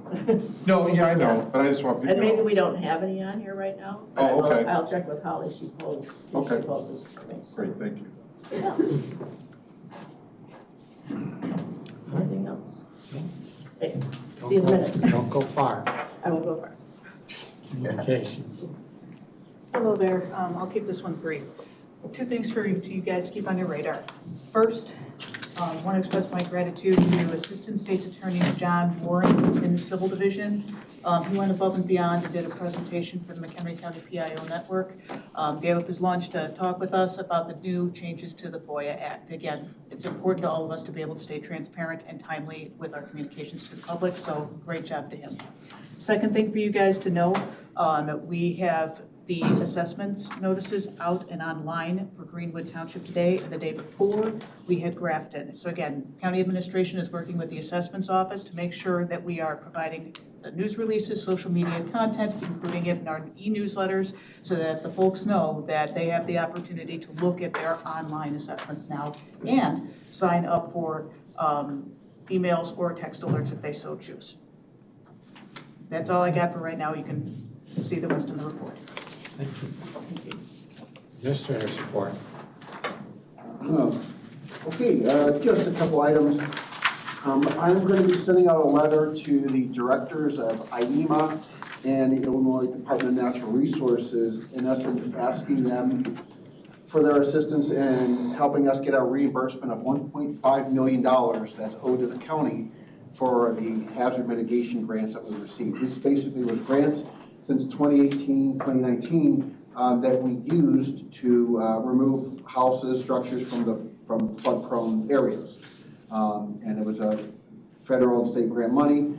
It was on a reimbursement basis, so we spent the money, removed the homes out of the floodway, and we've not yet received a reimbursement except for $300,000. So you know, I'm going to be pursuing that.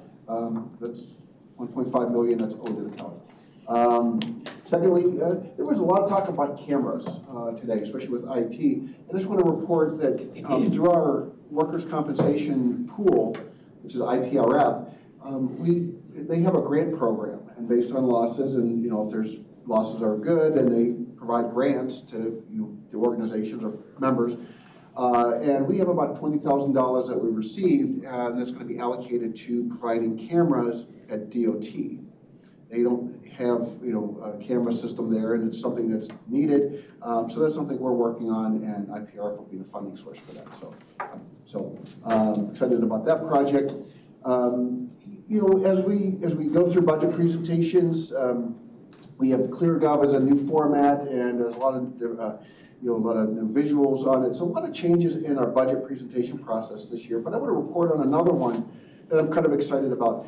When departments present or give you a PowerPoint presentation or give you a presentation on the screen as part of the budget process, a lot of times that just, after it's presented, it's done. We're going to actually attach that now to the meeting portal. So if you go to Law and Government, as a great example, the state's attorney and EMA both had presentations in addition to what was in your packet. Those presentations are now attached to the meeting portal, so anybody that wants to review the meeting or a board member wants to review the meeting, you really can't see by the cameras what's on the screen per se, but it gives you that PowerPoint, for posterity's sake, for further review or reference. And I think it's just a nice, a nice addition to our process. We talked about the transition of procurement into finance, and you may have noticed that the former purchasing procurement space has been dark for a while. We are working with the state's attorney's office, specifically the civil division, to move in there. They, as you recall, since 2015 and long before that, they've been in need of space. The space study that came out said that they still need space, and that is actually a great relief valve, and it will accommodate the civil division. They're still going to be tight, but it frees up space in the government center for the criminal. It allows them to come over here, give them additional office space. We're meeting with a contractor very soon to see if we can modify that space, because they really need 2 more offices to fit their needs. That's something that would be ARPA eligible, although timing is very, very tight. So we're working through that, but I just want to report on that's kind of our plan for that space, and the state's attorney's kind of excited about that.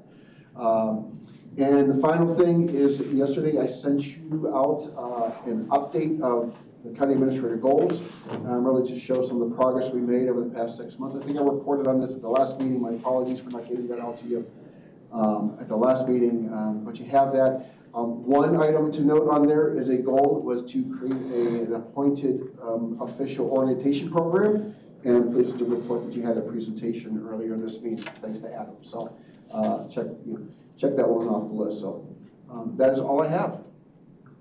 John. Two questions. The 1.5 million, and I know there's a timing on that. Does that come back to the general fund, or does that have to go back to a special fund? I'll confirm with Carrie. This is something that just came up since Monday on where that would go back to. So we don't. I'm pretty sure it goes back to the general fund. Yeah, where we spent those dollars from, is that where they would go back to. Okay, that's good. And then the $20,000 you talked about, does that have to be used at DOT? No, I mean, Because I would think that cameras for DOT could come out of one of their funds that they have access to, and 20,000 because of something else. Yeah, I mean, there's different ways to look at that.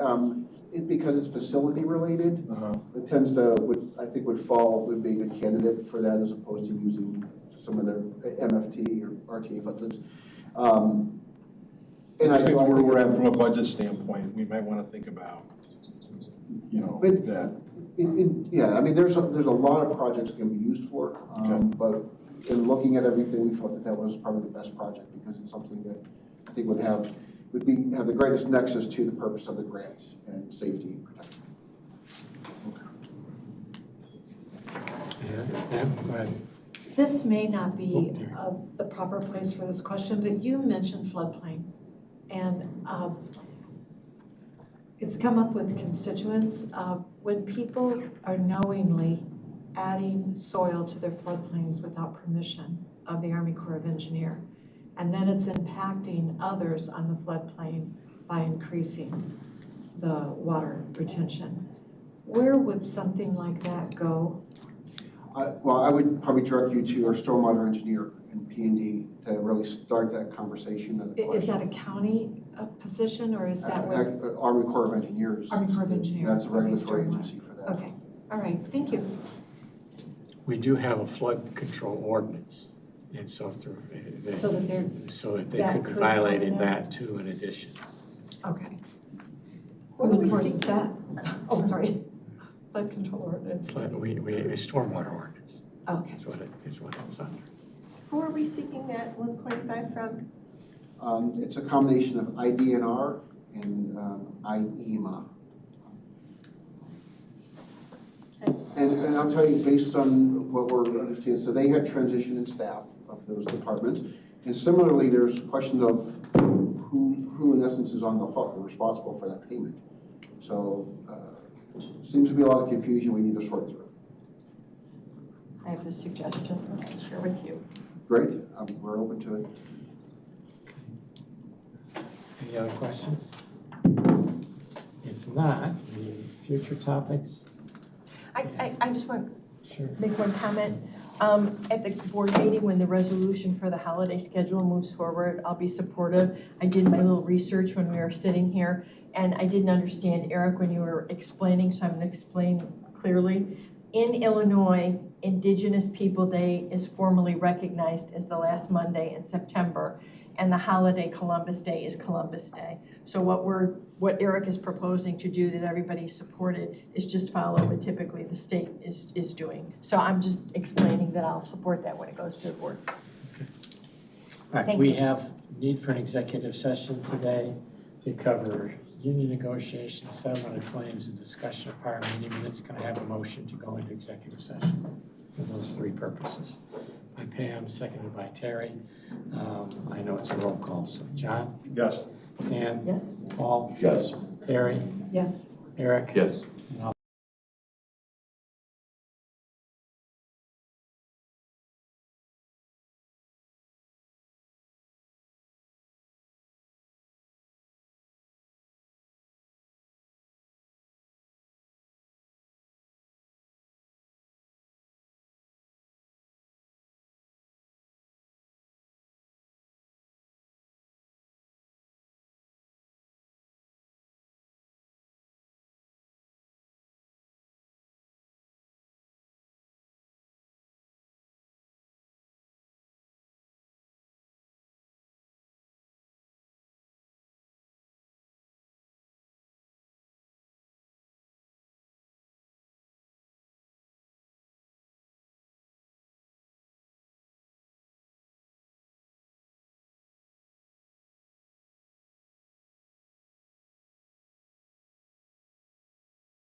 Aye.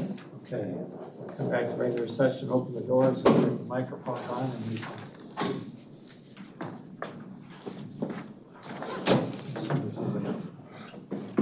Literally did a fracture for go to a 7 o'clock meeting. I got ejected from a whitewater raft and landed on the rock. The guy next to me did not land on the rock, he was fine. Okay, we're recording, guys. Okay, Sorry. we're back on. All right, roll call for back into session. John? Here? Dan? Here. Paul? Here. Terry? Here. Here. And I'm here. We're back in regular session. We have nothing to report, or do you know, we don't. Consensus to move the minutes forward. I can have a consensus to move the minutes forward. We're not releasing these, they're just from the minutes from the executive session. Can they be approved? I have a motion to approve them. Yes. I'll second. By Terry, second by Paul. All those in favor, say aye. Aye. And again, this is to approve them, not to release them. All right? All right. And so, last but not least, can I have a motion to adjourn? Terry, and second by John. All those in favor, say aye. Aye. Thank you, folks.